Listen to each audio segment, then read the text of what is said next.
দেখ আজকে যে আমরা স্টার্ট করব সেটা হচ্ছে প্ল্যানিং। ঠিক আছে, প্ল্যানিং 4 নম্বর চ্যাপ্টার। ঠিক আছে, তো যেটাকে বাংলায় বলা হয় পরিকল্পনা। ঠিক আছে, যেটা বাংলায় বলা হয় পরিকল্পনা। ঠিক আছে, প্ল্যানিং।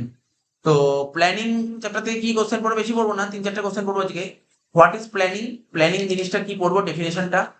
তারপর পড়বো হচ্ছে প্ল্যানিং এর ফিচার্স বা ক্যারেক্টারিস্টিক পড়বো, প্ল্যানিং এর ইম্পর্টেন্স পড়বো, আর প্ল্যানিং এর লিমিটেশন পড়বো। 4টে কোশ্চেন পড়বো। তাহলে কাকে প্ল্যানিং এর ডেফিনেশনটা পড়বো, প্ল্যানিং এর ফিচার্স পড়বো, তারপর প্ল্যানিং এর ইম্পর্টেন্স পড়বো, প্ল্যানিং এর লিমিটেশন পড়বো। প্রথমে পড়ি প্ল্যানিং। প্ল্যানিং মানে জানিস তো, প্ল্যানিং মানে কি? প্ল্যানিং মানে পরিকল্পনা করা। প্ল্যানিং মানে হচ্ছে পরিকল্পনা করা। প্ল্যানিং যে কোনো জায়গায় প্ল্যানিং করা হয়, বুঝতে পারছিস তো? যে আজকে আমরা যে তোরা যে বাড়িতে বসবাস করি, আমরা বাড়িতে থাকি, বাড়িতেও প্ল্যানিং করা হয়, স্কুলেও প্ল্যানিং করা হয়, কলেজেও প্ল্যানিং করা হয়, বা কোনো খেলার মাঠে খেলাধুলা করা হবে তারও প্ল্যানিং করা হয়। ঠিক আছে, তো কোনো বইয়ের অ্যান্সার করাচ্ছে, ঠিক আছে তো?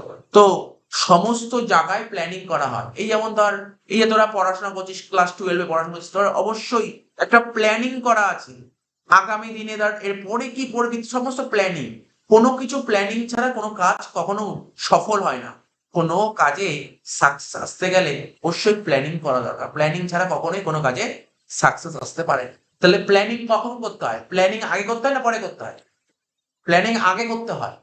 ঠিক আছে, তো প্ল্যানিং আগে করতে হয়, এটা মাথায় রাখবি। যেমন তুই ধর ক্লাস 12-এ ভালো রেজাল্ট করার জন্য এখন থেকে প্ল্যানিং করছিস যে কিভাবে কিভাবে পড়াশোনা করলে ভালো রেজাল্ট হতে পারে, এটা হচ্ছে বলছে প্ল্যানিং। এটা হচ্ছে প্ল্যানিং। তো এখানে কি লিখেছি আমি প্ল্যানিং, বলছে থিঙ্কিং ইন অ্যাডভান্স। মানে ভাব, থিঙ্কিং ইন অ্যাডভান্স মানে কি? আগে থেকে চিন্তা ভাবনা করতে হবে। বলছে what is to be done, what is to be done, when is to be done, ঠিক আছে, how, sorry, when it is to be done, how it is to be done। তাহলে কি বলেছে? একটা what, when, how and by whom it should be done। বুঝতে পারলি তো কি বলেছে? তাহলে প্ল্যানিংটা কি? থিঙ্কিং ইন অ্যাডভান্স, আগে থেকে চিন্তা ভাবনা করবে। কি চিন্তা ভাবনা করবে? বলছে কি করা হবে, কি করা হবে। ঠিক আছে, তো বলছে এই যে হোয়াট, বলছে না, যে দেখ বলছে what is to be done, কি করা হবে। when it is to be done, কখন করা হবে। how it is to be done, কখন কিভাবে করা হবে। আর কি বলছে? বাই হুম, কাদের দ্বারা করা হবে। এটা ঠিক করাটাই হচ্ছে প্ল্যানিং। তাহলে কি বললাম? কি করা হবে, কখন করা হবে, কিভাবে করা হবে, কাদের দ্বারা করা হবে। ঠিক আছে, তো এটাই হচ্ছে প্ল্যানিং। যদিও এই কথাটা বলেছিল কে? কোন ওডোনিল বলেছিল। ঠিক আছে, তারপর কি বলেছে? ইট কনসিস্ট, এই প্ল্যানিং এর মধ্যে কি কি জিনিস থাকে? প্ল্যানিং এর মধ্যে থাকে, বলছে consist of selecting the enterprise. Enterprise মানে কোন একটা কোম্পানি, ফার্ম। যেমন tata company, for example tata company নিতে পারিস। ইট consist of selecting the enterprise objective. একটা কোম্পানির অবজেক্টিভস কি থাকবে, ওর পলিসি কি থাকবে, ওর প্রোগ্রাম কি থাকবে, ওর প্রসিডিওর কি থাকবে। ঠিক আছে, এইগুলোই হচ্ছে প্ল্যানিং এর মধ্যে থাকে। তাহলে বুঝতে পারলি, it consist of selecting the enterprise, ঠিক আছে, objectives, policy, program, procedure and other means to achieve objective. ওর যে অবজেক্টিভ আছে না, সেই অবজেক্টিভসটা মানে ওর উদ্দেশ্যটা, ওটাকে ফুলফিল করার জন্য, অ্যাচিভ করার জন্য কি করতে হবে? ওর পলিসি ঠিক করতে হবে, প্রোগ্রাম, প্রসিডিওর, এইগুলো সমস্ত ঠিক করতে হবে। এটাই বলছি যে তোর প্ল্যানিং। আর প্ল্যানিং তো জানিস, ম্যানেজমেন্ট পড়েছিস তাই না? ম্যানেজমেন্ট পড়েছিলাম। ম্যানেজমেন্টের ফার্স্ট ফাংশন কি ছিল? Functions of management. ম্যানেজমেন্টের প্রথম ফাংশন কি ছিল জানিস? প্ল্যানিং। ম্যানেজমেন্টের প্রথম ফাংশনে প্ল্যানিং।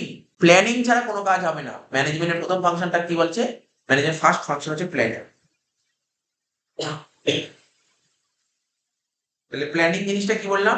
প্ল্যানিং হচ্ছে তোর গোলটাকে ঠিক করতে হবে। গোল, তোর গোল কি আছে? গোল, গোলটাকে ঠিক করা। ঠিক আছে, লক্ষ্য।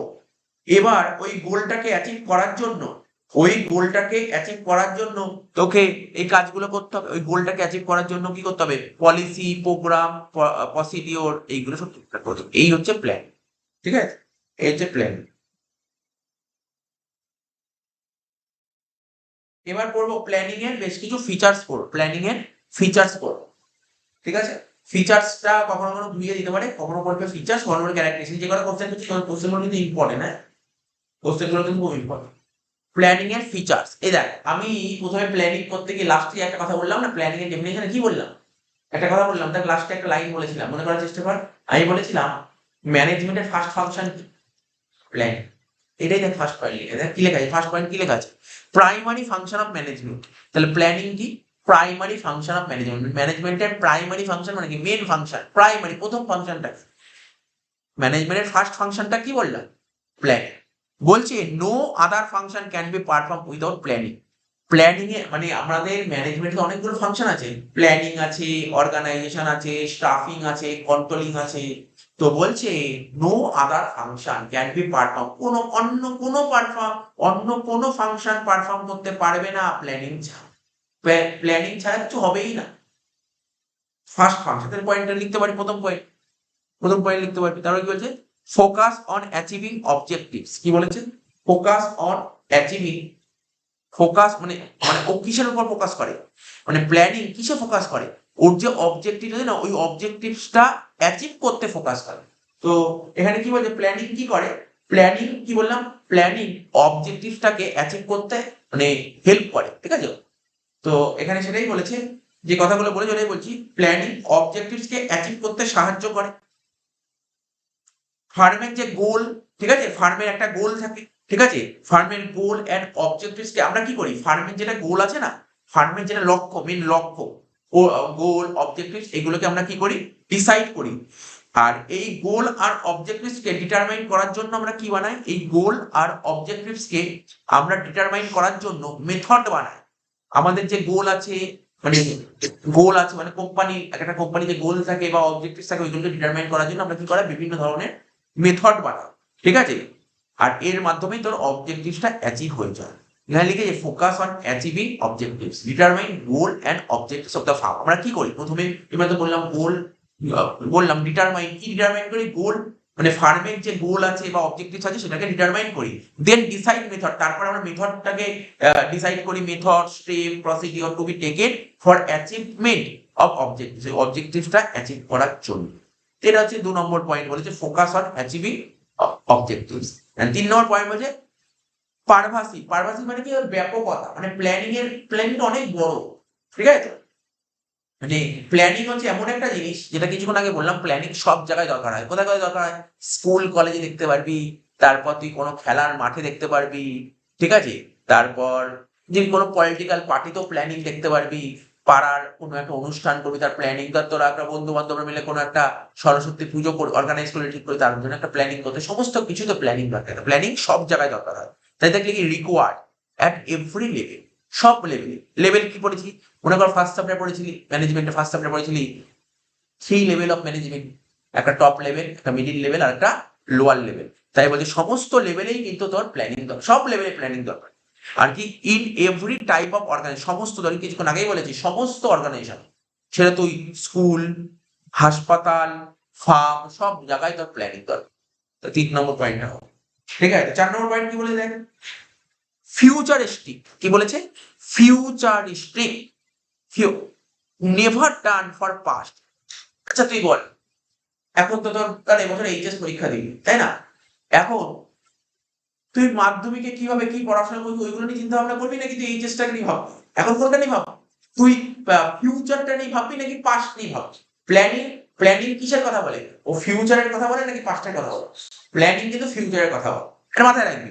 বলছে তুই কি করে ফেলেছিস সেটা ভেবে তোর লাভ নেই, এখন তোকে আগামী দিন মানে সামনের দিকে তাকাতে হবে, পেছনের দিকে তাকিয়ে লাভ নেই কি করেছিস পিছনে, ঠিক আছে।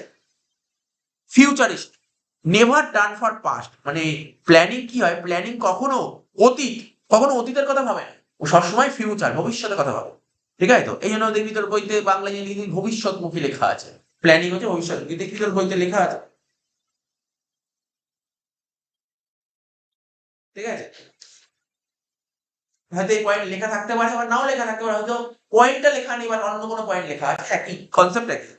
আচ্ছা কি বললাম, যেটা make assumption and prediction for future on the base of past experience. তাহলে কি বলছিস, তুই অ্যাজাম্পশন করবি, প্ল্যানিং মানে জানিস তো, প্ল্যানিং মানে দেখ, প্ল্যানিং তুই একটা প্ল্যান করবি, সেই প্ল্যানটা তো মানে প্ল্যানটা কি করবি, তুই একটা অ্যাজাম্পশন করবি এটা হতে পারে, অ্যাজাম্পশন বা প্রেডিকশন। যেমন ধর তুই ধর এখন ধর সামনে এইচএস বোর্ড এক্সাম দিবি, তো বোর্ড এক্সাম যদি প্ল্যান করছিস যে এরকম প্যাটার্নের কোশ্চেন আসতে পারে, এগুলো তুই প্রেডিকশন বা অ্যাজাম্পশন, এই কোশ্চেন আসতে পারে, এই সাজেশন আসতে পারে, এইগুলোকে বলে প্ল্যানিং। প্ল্যানিং বলছে কি বলছে, make assumption and prediction for future on the base of past experience. তাহলে কি বুঝতে পারছিস আজকে বিজনেস এর এই কোশ্চেন আসতে পারে, কি করে বুঝতে পারছিস? অতীত অভিজ্ঞতা থেকে বুঝতে পারছিস, ঠিক আছে? তো মানে এই প্ল্যানিং জিনিসটা কি বলছে এখানে, দেখ কি বলছে, make assumption and prediction for future, ঠিক আছে? তো on the base of past experience, তোর যে অতীতে যে অভিজ্ঞতা আছে তার উপর বেস করে ফিউচারে তুই প্রেডিকশন করতে পারিস বা তুই অ্যাজাম্পশন করতে পারিস, ঠিক আছে? এটা হচ্ছে ফিউচারিস্টিক এর কথা বলে। এবার বলছে কি কন্টিনিউয়াস, তারপর কি বলছে কন্টিনিউয়াস থেকে এটা আছে ধারাবাহিকতা, never ending process, never ending process. প্ল্যানিংটা কি হয় বলতো? প্ল্যানিং এমন না যে প্ল্যানিং একবার করলি বন্ধ হয়ে যাবে, প্ল্যানিং কন্টিনিউ হতে থাকে, কন্টিনিউয়াস প্রসেস, কন্টিনিউয়াস মানে ধারাবাহিকতা, প্ল্যানিংটা না একটা ধারাবাহিকতা। তাহলে প্ল্যানিংটা কি বললাম? প্ল্যানিং হচ্ছে এক ধরনের ধারাবাহিক বা কন্টিনিউয়াস প্রসেস। প্ল্যানিং কি বললাম? প্ল্যানিং হচ্ছে একটা কন্টিনিউয়াস প্রসেস। কি বলেছে এখানে? Planning continuous process, never ending process, এটা কখনোই শেষ হবে না। কি বলেছে? এনভায়রনমেন্ট ইজ ডাইনামিক, আমরা জানি আমাদের পরিবেশটা কি সবসময় পরিবর্তনশীল, পরিবর্তন মানে আমাদের যে এনভায়রনমেন্ট না, এনভায়রনমেন্ট বারবার চেঞ্জ হয়ে থাকছে, ঠিক আছে? বারবার চেঞ্জ হচ্ছে এনভায়রনমেন্ট। বলছে one has to make changes in plan according to change in environment. বলছে বলছে one has to make changes in plan, তোর প্ল্যানটা চেঞ্জ করতে হবে। তোর এনভায়রনমেন্ট যখনই চেঞ্জ হয়ে যাবে, তোর পরিবেশটা যখন যখন চেঞ্জ হবে, সঙ্গে সঙ্গে প্ল্যান চেঞ্জ করতে হবে। এনভায়রনমেন্ট চেঞ্জ হলে প্ল্যান চেঞ্জ করতে হবে, বুঝতে পারলি? এনভায়রনমেন্ট চেঞ্জ হয়ে গেলে তো প্ল্যান। এনভায়রনমেন্ট চ্যাপ্টার আগের দিন পড়েছিলাম, এনভায়রনমেন্ট চ্যাপ্টার কি কি এনভায়রনমেন্ট থাকে? সোশ্যাল এনভায়রনমেন্ট ছিল, পলিটিক্যাল এনভায়রনমেন্ট ছিল, তারপর ইকোনমিক এনভায়রনমেন্ট ছিল, ঠিক আছে? তো টেকনোলজি এনভায়রনমেন্ট ছিল। এই সমস্ত এনভায়রনমেন্ট চেঞ্জ হয়ে গেলে তোর প্ল্যান চেঞ্জ হবে, ঠিক আছে? এটা তোকে মাথায় রাখতে হবে।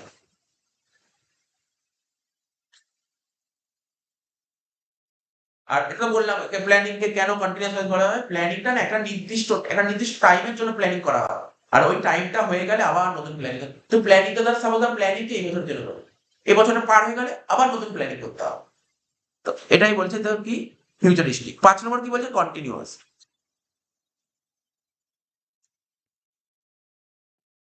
কন্টিনিউয়াস তো বললাম, এটা কন্টিনিউয়াস বললাম। 6 নম্বর involve decision making, involve decision making. তো এটা বলে দিয়েছে কি বলছে? Involve decision making, decision making মানে জানিস?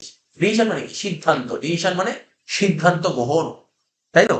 তো এটা সিদ্ধান্ত গ্রহণের সঙ্গে মানে ডিসিশন মেকিং এর সঙ্গে ইনভলভ আছে। নো অল্টারনেটিভ নো প্ল্যানিং, যদি তোর কাছে কোনো অল্টারনেটিভ না থাকে তাহলে কোনো প্ল্যানিং করবি না, ঠিক আছে? দেখ এটা আমি তোকে বলছি, এর এক্সাম্পলটা একদম ইজি জিনিস। তোকে ধর বাড়িতে ধর মা ধর 1000 টাকা দিয়েছে বা বাবা ধর একটা 1000 টাকা দিয়েছে, বলছে যে 1000 টাকা দিলাম কিনে নিয়ে আয়, কিছু কিনে নিয়ে 1000 টাকা দিলাম কিছু কিনে নিয়ে আয়, তুই যা খুশি কিনতে পারিস, নাকি? বুঝতে পারলি না? তো তোকে বললো 1000 টাকা দিল, তার মানে কি? 1000 টাকা দিল, তুই যা খুশি কিনতে পারিস, তোর কাছে অনেক অপশন আছে, যা খুশি কিনতে হবে 1000 টাকা দিয়ে। এবার বল তোকে 1000 টাকা দিল, মানে তোকে তো বাড়িতে 1000 টাকা দিল, তুই 1000 টাকা দিয়ে যা খুশি কিনতে পারিস, ঠিক আছে? এইবার তোকে বললো 1000 টাকা দিলাম যা এই ড্রেসটা কিনে নিয়ে আয়। তোর কাছে কোনো অপশন আছে? কোনো অপশন নেই। 1000 টাকা দিয়ে 1000 টাকা ড্রেসে কিন্তু অন্য কিছু কিনতে পারবি না, তোর কোনো অপশনই নেই। তাই বলছি নো অল্টারনেটিভ নো প্ল্যানিং। যেখানে কোনো অল্টারনেটিভ থাকবে না সেখানে কোনো প্ল্যানিংই নেই, যেখানে অল্টারনেটিভ আছে সেখানে প্ল্যানিং করতে পারবে। প্ল্যান মানে কি? প্ল্যান কোথায়? প্ল্যান তুই পরিকল্পনা করতে কখন, কখন তুই প্ল্যান করতে? যখন তোর কাছে অল্টারনেটিভ থাকবে।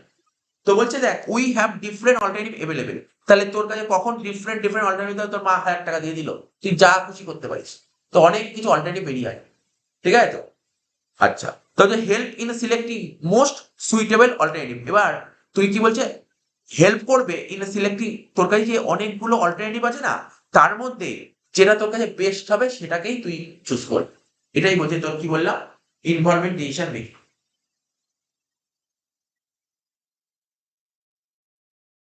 মানে ওই বলছে যে তোর কাছে যদি কোনো রকমের কোনো অল্টারনেটিভ না থাকে, যেটা বললাম, যদি তোর কাছে কোনো অল্টারনেটিভ না থাকে তাহলে তো প্ল্যানিং এর কোনো দরকারই নেই।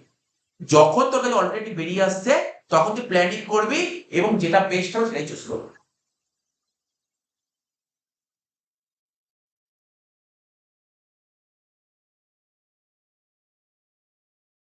আর লাস্ট পয়েন্ট কি বলেছে এখানে দেখ, it is a mental exercise, it is a mental exercise. কি বলছে? Manager predict future by scanning environment. Manager মানে যে কোম্পানি যারা ম্যানেজার আছে না, তারা প্রেডিক্ট করে ফিউচারটাকে প্রেডিক্ট করে। কিসের মধ্যে ফিউচারকে প্রেডিক্ট করতে পারে? স্ক্যানিং এনভায়রনমেন্ট, মানে এনভায়রনমেন্টটা স্ক্যান করার মাধ্যমে ফিউচারটাকে প্রেডিক্ট করতে পারে manager. Choose alternative which is best among various, ওর কাছে অনেকগুলো অল্টারনেটিভ আছে, ওই অল্টারনেটিভ গুলোর মধ্যে যেই অল্টারনেটিভটা বেস্ট সেটাকে চুজ করে। অনেক অপশন বেরিয়ে থাকবে, তখন যেটা খুব ভালো সেটা চুজ করবে। বলছে so is require higher level of intelligence. ঠিক আছে, এক্ষেত্রে হায়ার লেভেল অফ ইন্টেলিজেন্স দরকার। এই প্ল্যানিং করাতেও না খুব অনেক বিশিষ্ট বুদ্ধিমত্তা সম্পন্ন ব্যক্তি দরকার, খুব ইন্টেলিজেন্স লোক দরকার। যেমন তার কোনো লয়ার লাগতে পারে, ঠিক আছে, বোর্ড অফ ডিরেক্টরস লাগতে পারে, ম্যানেজার লাগতে পারে, খুব দরকার এই প্ল্যানিং করতে। প্ল্যানিং না যে কোনো সবাই প্ল্যানিং করতে পারে না। কারা প্ল্যানিং করতে? যারা খুব বড় কোম্পানি, কারণ প্ল্যানিং করতে প্রচুর খরচ হয়, প্ল্যানিং করতে হিউজ কস্ট হয়। একটা কোম্পানি তার কোনো একজন লয়ারকে নিয়ে আসলো, তারপর বোর্ড অফ ডিরেক্টরস, ম্যানেজার, আরো কোনো হায়ার অফিসিয়াল নিয়ে আসবে, তো ওরা তো আর ফ্রিতে কাজ করবে না, একজন অনেক লোক আসে, তো এই কাজ করার জন্য প্রচুর টাকা পেমেন্ট করতে হবে। তো এইগুলো যে কোনো কোম্পানি করতে পারে না, ছোটখাটো কোম্পানি কোনোদিনই করতে হবে, সবসময় বড় বড় কোম্পানি করতে হবে। এখানে বলছে so is require higher level of intelligence.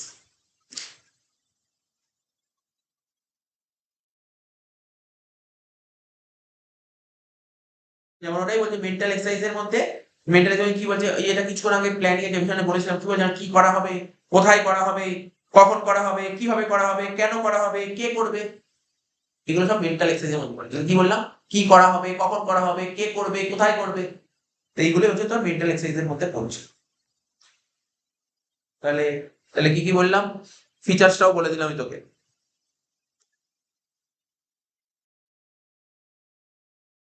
Next question কি বলেছে দেখ, ইম্পর্টেন্স অফ প্ল্যানিং, মানে প্ল্যানিং এর ইম্পর্টেন্স পড়বো, মানে প্ল্যানিং এর কি গুরুত্বগুলো পড়বো। সবার ফার্স্ট পয়েন্ট কি বলেছে দেখ, ফার্স্ট পয়েন্ট বলেছে প্রোভাইড ডিরেকশন, প্রোভাইড ডিরেকশন। তাহলে প্রোভাইড ডিরেকশন, ডিরেকশন মানে বুঝতেই পারছিস ডিরেক্ট করা, ঠিক আছে। তো বলছে কি প্ল্যানিং আমাদের ফার্ম, মানে প্ল্যানিং কি করে, প্ল্যানিং এর কাজটা কি, প্ল্যানিং কি করে, আমাদের ফার্ম আছে না, ফার্মকে কি করে, ফার্মে যে সমস্ত এমপ্লয়ি আছে, এমপ্লয়ি যারা কাজ করে কি করে, ডিরেকশন দেয়। প্ল্যানিং কি করে, আমাদের ফার্মকে বা বলতে হচ্ছে এমপ্লয়িদের ডিরেকশন প্রোভাইড করে, ঠিক আছে। তো আর প্ল্যানিং এ আমরা কি করি, প্ল্যানিং এ আমরা সবকিছু অ্যাডভান্সে ডিটারমাইন করি, সমস্ত কিছু অ্যাডভান্স, এই লিখেছে না এভরিথিং আজ ডিটারমাইন ইন অ্যাডভান্স। প্ল্যানিং কি করে, প্ল্যানিং মানে এভরিথিং, সমস্ত কিছু অ্যাডভান্সে ডিটারমাইন করা, সমস্ত অ্যাডভান্স মানে আগেই ডিটারমাইন করা হয় প্ল্যানিং। এর ফলে সমস্ত কোম্পানিতে যত স্টাফ আছে বা যত এমপ্লয়ি আছে, কোম্পানি যত সব এমপ্লয়ি আছে, তারা বুঝতে পারে যে কি কাজ করতে হবে এবং কিভাবে কাজটা করতে হবে। মানে এর ফলে যেহেতু অ্যাডভান্সে ওদের সব বলে দেওয়া হয় যে প্ল্যানিং সম্পর্কে সমস্ত কিছু অ্যাডভান্স দিয়ে দেওয়া হয়, বলছে এভরিথিং আজ ডিটারমাইন ইন অ্যাডভান্স, মানে অ্যাডভান্সই সমস্ত বলে দেওয়া হয়। তাহলে ওরা বুঝতে পারে, কোম্পানি যারা এমপ্লয়িরা কাজ করেন ওরা পরিষ্কার বুঝতে পারে কি করতে হবে, কিভাবে করতে হবে। এটাই হচ্ছে, এইভাবে তোর ডিরেকশন দেয়। বুঝতে পারলি, প্রথম পয়েন্ট বলে যে প্রোভাইড ডিরেকশন। তাহলে প্ল্যানিং কি করে, আমাদের ফার্মকে বা সবচেয়ে বড় কথা আমাদের কোম্পানি যে সমস্ত এমপ্লয়ি আছে, প্ল্যানিং সমস্ত এমপ্লয়ীদের ডিরেকশন দেয়, ঠিক আছে। প্ল্যানিং আমাদের সমস্ত এমপ্লয়ীদের ডিরেকশন দেয়, আর সমস্ত কিছু অ্যাডভান্সে বলে দেয়, কি করতে হবে এমপ্লয়ীদের কাজ, কিভাবে করতে হবে কাজটা, এগুলো সব বলে দেয়। দু নম্বর, বলেছে রিডিউস রিস্ক অফ আনসার্টেনটি। আমি কি বলেছিলাম কিছুক্ষণ আগেই বললাম, এনভায়রনমেন্ট কি, আমাদের যে এনভায়রনমেন্টটা কেমন, ডাইনামিক, ডাইনামিক মানে বারবার চেঞ্জ হচ্ছে, এনভায়রনমেন্ট বারবার চেঞ্জ হচ্ছে। তাই বলছে রিডিউস রিস্ক, রিস্কটা কমে যায়, অফ আনসার্টেন মানে অনিশ্চয়তা। বলছে predict and assume future by using, এটা কিছুক্ষণ আগেই বললাম, কিছুক্ষণ আগেই পয়েন্টটা বললাম, ফিচার্সেই ছিল প্রেডিক্ট অ্যান্ড অ্যাজিউম।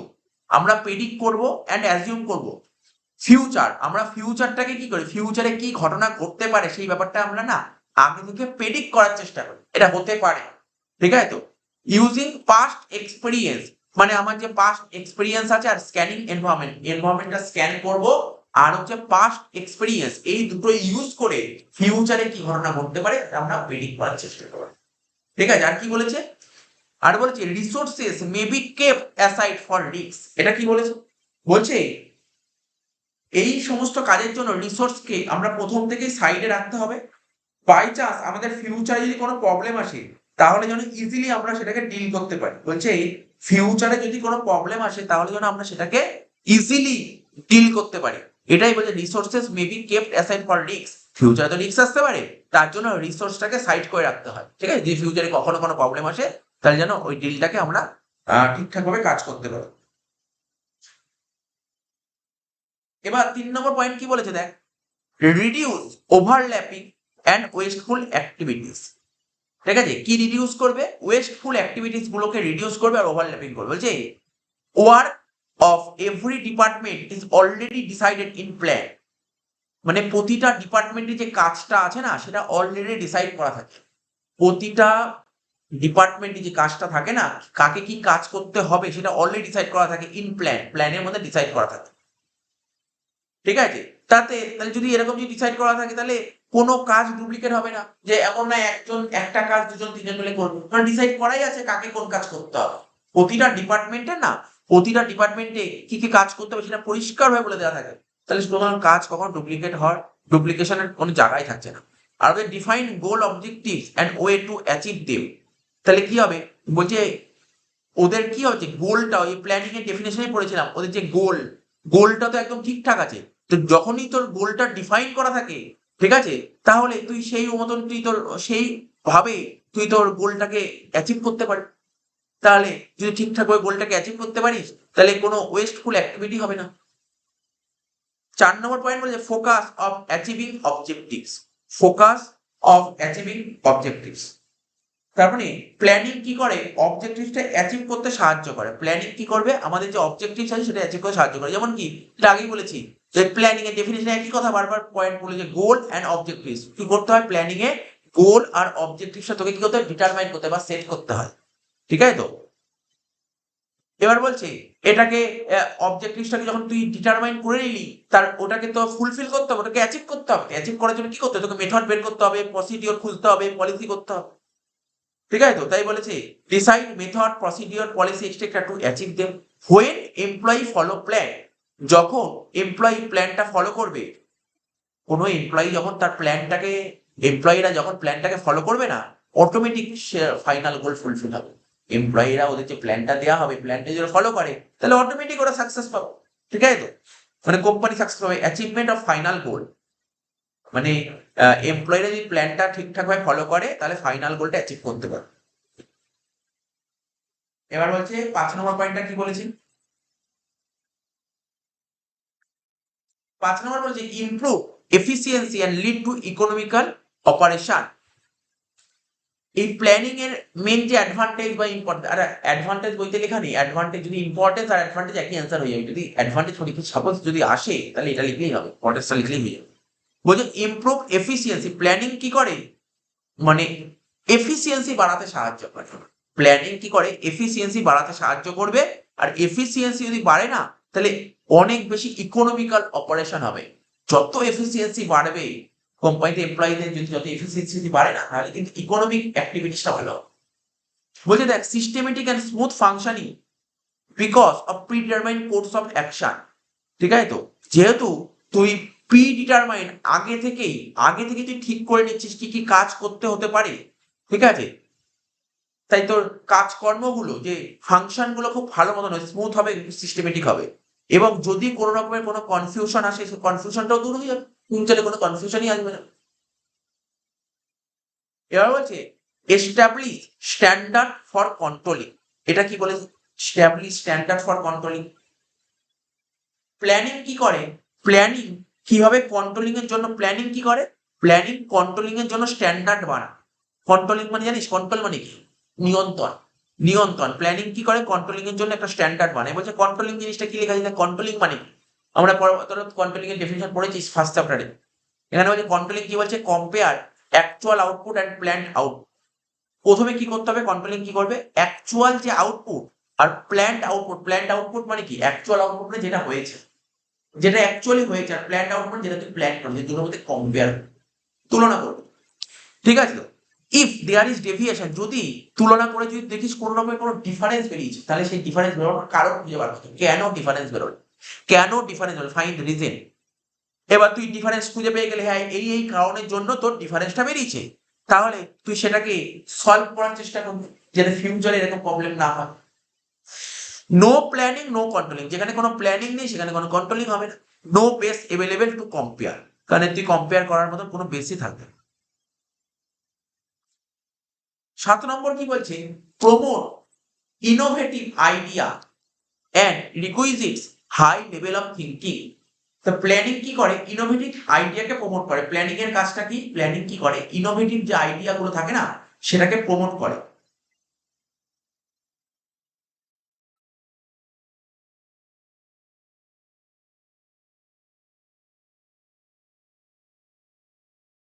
বলছে ফোর্সেস ম্যানেজার টু ফাইন, মানে ম্যানেজারকে ফোর্স করে যে তুমি বেটার, ম্যানেজার কোম্পানি যে যারা আছে না ম্যানেজার, ম্যানেজারকে ফোর্স করে যে তুমি বেটার আইডিয়া বের করো, বেটার মেথড বের করো, ঠিক আছে, বেটার আইডিয়া বের করো, বেটার মেথড বের করো, ঠিক আছে। আর এটাই তো ইনোভেটিভ, এটাই তো ইনোভেটিভ। তুমি বেটার আইডিয়া বের করো, বেটার মেথড বের করো to assume future, it makes manager innovative.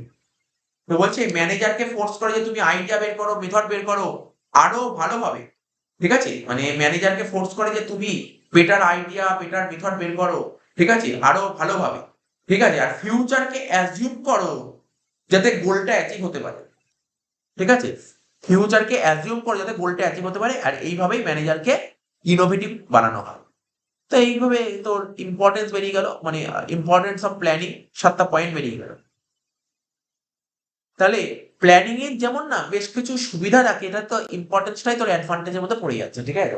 Planning এর যেমন বেশ কিছু সুবিধা থাকে, তেমনি তার কিছু কারোর কিছু সুবিধা থাকে, তাদের তো অসুবিধা থাকেই।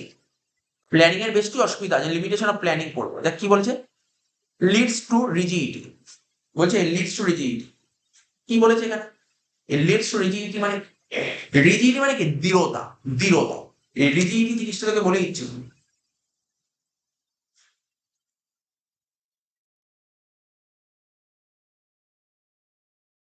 মানে প্ল্যানিং এর কাজ কি করে, প্ল্যানিং জিনিসটা কি বুঝতে পারলি, প্ল্যানিং তোকে বলবে তুমি এই কাজটা করো, বুঝিস কি, মানে প্ল্যানিং মানে কি? তোকে বলে দেবে এই কাজ করতে হবে, তাহলে তুই এই কাজ করবি, এটা হচ্ছে প্ল্যানিং।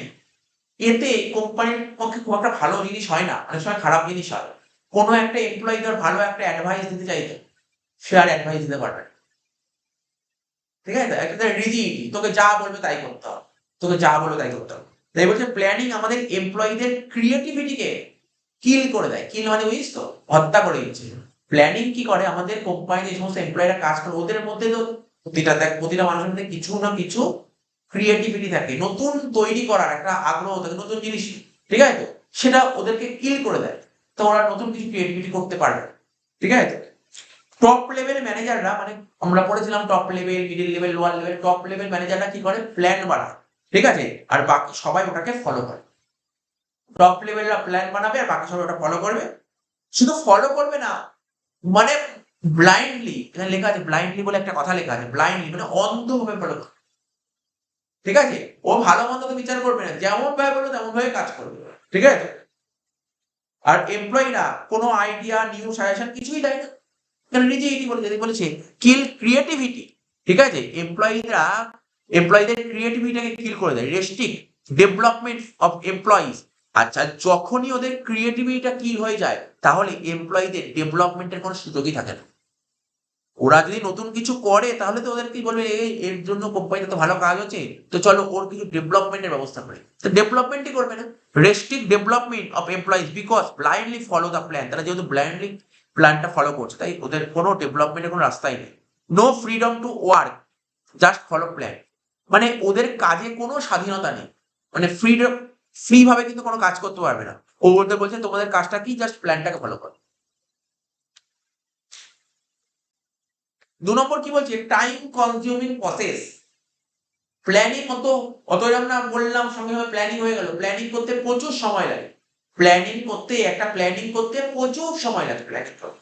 যেমন কি হবে, প্ল্যানিং এর জন্য কি করতে হয় জানিস তো, কোনো একটা প্ল্যানিং করতে গেলে ওই এক্সপার্টকে হায়ার করতে হয়, এক্সপার্ট মানে কিছুক্ষণ আগে বলেছিলাম lawyer, director, manager, board of directors, এদেরকে হায়ার করতে হয়। তো বুঝতে পারলি? এদেরকে হায়ার করতে হয়। এবার এদেরকে হায়ার করবো, এদের যখন হায়ার করবো না, এদের যখন হায়ার করবো ওরা একটা মিটিং এর মতন করবে, সবাই মিলে একটা মিটিং করবে, মিটিং করে অনেকগুলো অল্টারনেটিভ, মানে এইভাবে কাজ করলে এই এই কাজটা করলে কোম্পানিতে তখন বের করবে অনেকগুলো অল্টারনেটিভ, যখন করবে না তার কিছু ভালো দিক থাকবে, তার কিছু খারাপ দিক, এই অল্টারনেটিভ চুজ করলে আমার ফিউচারে এই প্রবলেম আসতে পারে, বা এই অল্টারনেটিভ চুজ করলে আমার ফিউচারে এই ভালো হতে পারে। তো অনেকগুলো অল্টারনেটিভ বেরোবে, তার কিছু ভালো দিক বেরোবে, কিছু খারাপ দিক বেরোবে, যেটা ভালো দিক সেটাকে আমি চুজ করে নেবো, ঠিক আছে তো। বলবো যে এই সমস্ত অল্টারনেটিভ যেটা বেস্ট অল্টারনেটিভ সেটাকেই আমাকে চুজ করতে পারি। এটা করতে প্রচুর সময় লাগে, প্রচুর সময় লাগে। তাই এখানে বলছে take long time to evaluate alternatives. ঠিক আছে, টেক লং নেই, প্রচুর টাইম লাগে টু ইভ্যালুয়েট করতে। অনেকগুলো অল্টারনেটিভ থাকবে, সেই অল্টারনেটিভ গুলোকে ইভ্যালুয়েট করতে প্রচুর সময় লাগবে এবং তার মধ্যে থেকে বেস্ট ওয়ানটাকে সিলেক্ট করতে। Action maybe get delay, action নিতে আর কোনো সময় কোনো কাজে ধরে অ্যাকশন নিতে অনেক দেরি হয়ে যায়।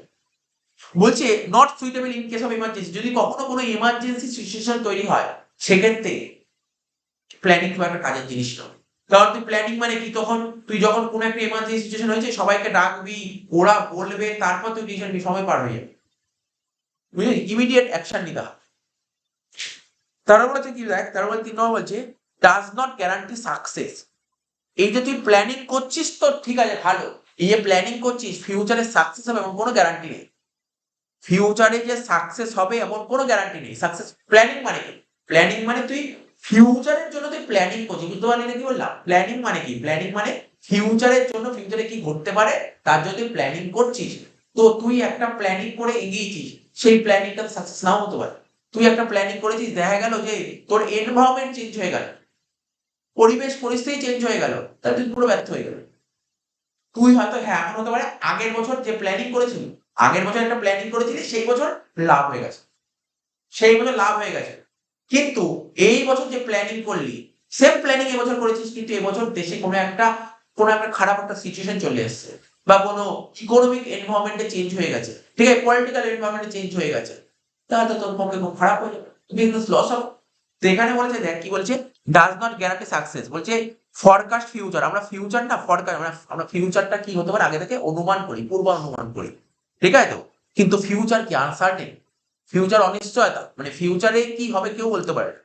বলছে plan which have work in past may not work in future. বলছে plan which have work in past, পাস্টে তুই যে কাজকর্ম করার জন্য যা প্ল্যান করেছিলি, ঠিক আছে, সেই প্ল্যানটা ফিউচারে কাজ নাও দিতে পারে।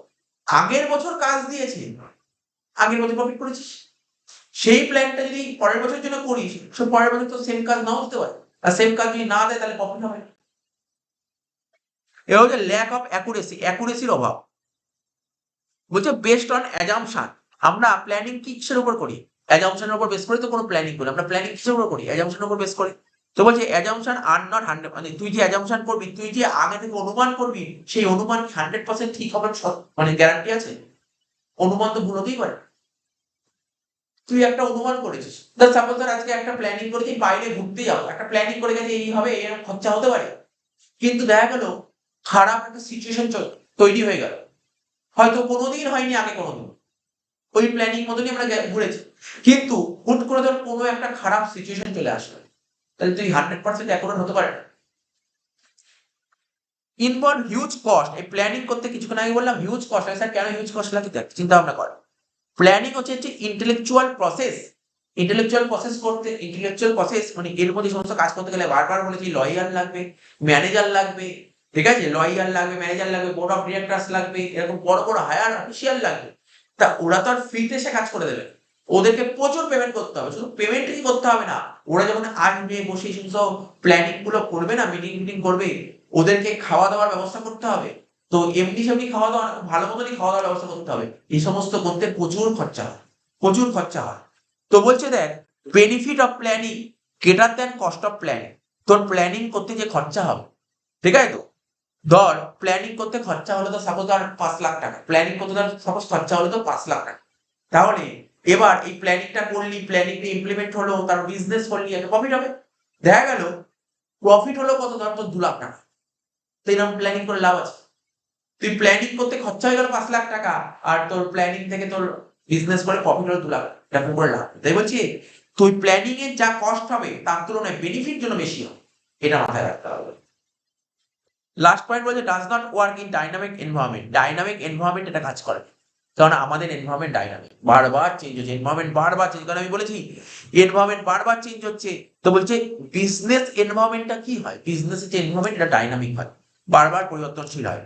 Continuous changes take place in economical, কারণ এনভায়রনমেন্ট কি কি থাকে, ইকোনমিক এনভায়রনমেন্ট থাকতে পারে, সোশ্যাল এনভায়রনমেন্ট, পলিটিক্যাল এনভায়রনমেন্ট, এই এনভায়রনমেন্ট বারবার চেঞ্জ হচ্ছে।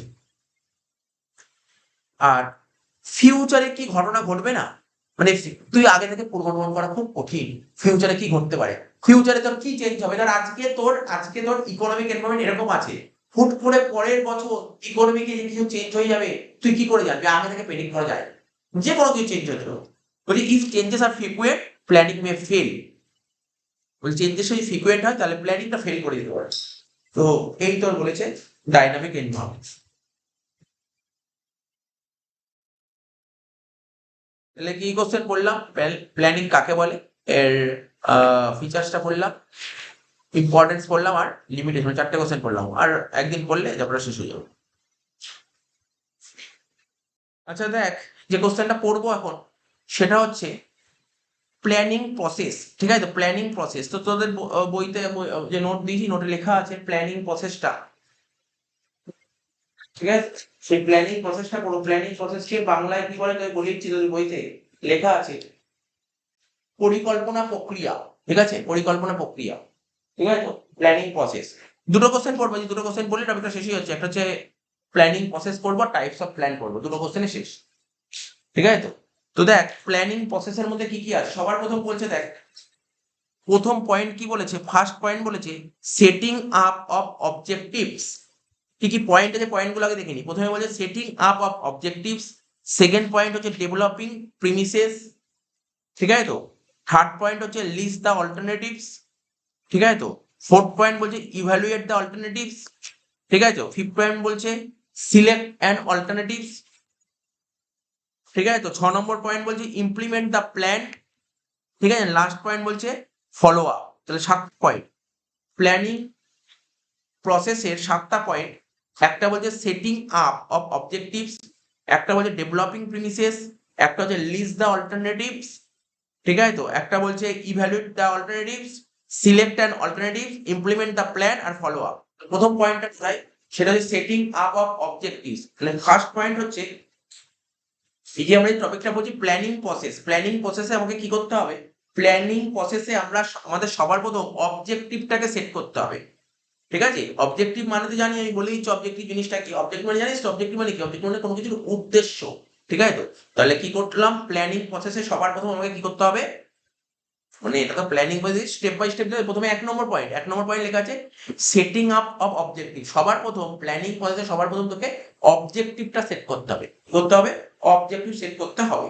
ঠিক আছে, তো অবজেক্টিভ মানে কোনো কিছু তুই যে একটা কাজকর্ম করবি, কাজকর্ম করার বা যাই করিস না কেন তোর একটা টার্গেট থাকে, সবার একটা টার্গেট থাকে। তো অর্থাৎ অবজেক্টিভ সেট করা বা বলতে বলতে টার্গেট সেট করা, একটা টার্গেট সেট করা। ঠিক আছে, আর যেই টার্গেটটা সেট করবি সেটা যেন অ্যাচিভ করতে পারি। অ্যাচিভ মানে বুঝিস তো, অ্যাচিভ মানে সম্পন্ন করা। তাহলে তুই কি বললি, ফার্স্ট পয়েন্টটা কি, প্ল্যানিং করে সবার প্রথম তোকে অবজেক্টিভ সেট করতে হবে। অবজেক্টিভ সেট করা মানে তুই বলি টার্গেট সেট করা, এমন টার্গেট সেট করবি যেটা যেন তুই অ্যাচিভ করতে পারিস। ঠিক আছে, যেটা কিনা তুই অ্যাচিভ করতে পারিস। তারপর কি বলছে এখানে, দেখ প্রথমে বলে, তারপরে বলছে ভিতরে লিখেছে ফাইনাল ডেস্টিনেশন। ঠিক আছে, final destination where we want to go. Final destination, ঠিক আছে, ফাইনাল ডেস্টিনেশন হোয়ার যেখানে আমরা যেতে চাই, যেখানে আমাদের যেতে মানে মেন লক্ষ্য, যেখানে যেখানে আমরা যেতে চাই। তো এবারে ফাইনাল ডেস্টিনেশন যেখানে আমরা যেতে চাই, অর্থাৎ যেটাকে আমরা অ্যাচিভ করতে চাই। ঠিক আছে, বলছে এখানে বলছে যে এই অবজেক্টিভসটা হবে ক্লিয়ারলি ডিফাইন্ড হবে, পরিষ্কারভাবে থাকবে, ডিফাইন হবে, অ্যাচিভেবল হবে।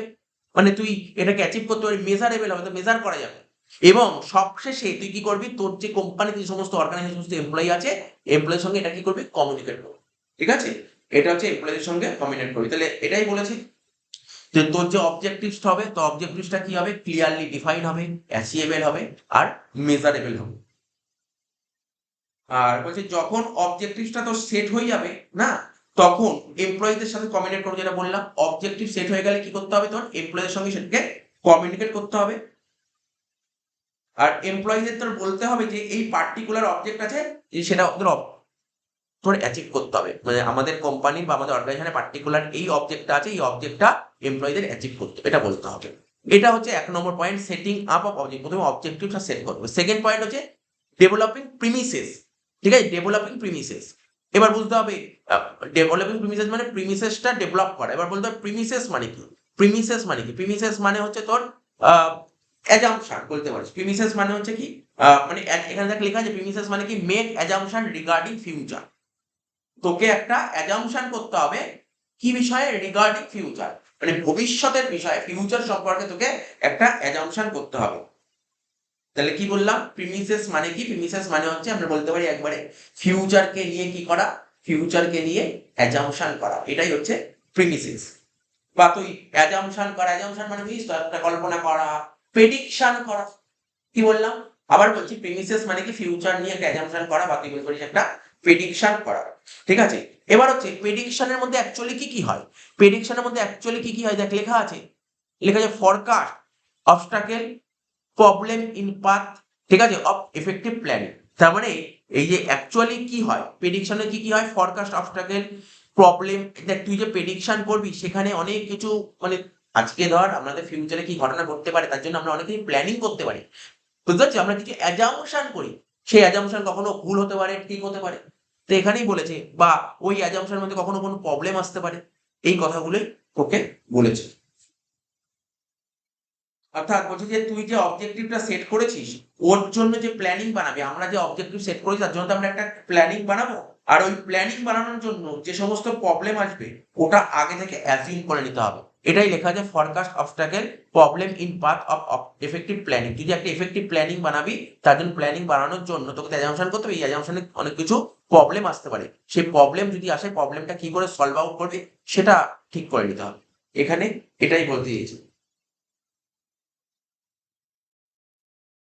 ঠিক আছে, তো প্ল্যানিং বানাতে গিয়ে বেশ কিছু প্রবলেম আসতে পারে, সেই প্রবলেমটা কি কি প্রবলেম আসতে পারে সেটা তোকে অ্যাজিউম করে নিতে হবে। 3 নম্বর পয়েন্ট মানে লিস্ট দ্য অল্টারনেটিভস।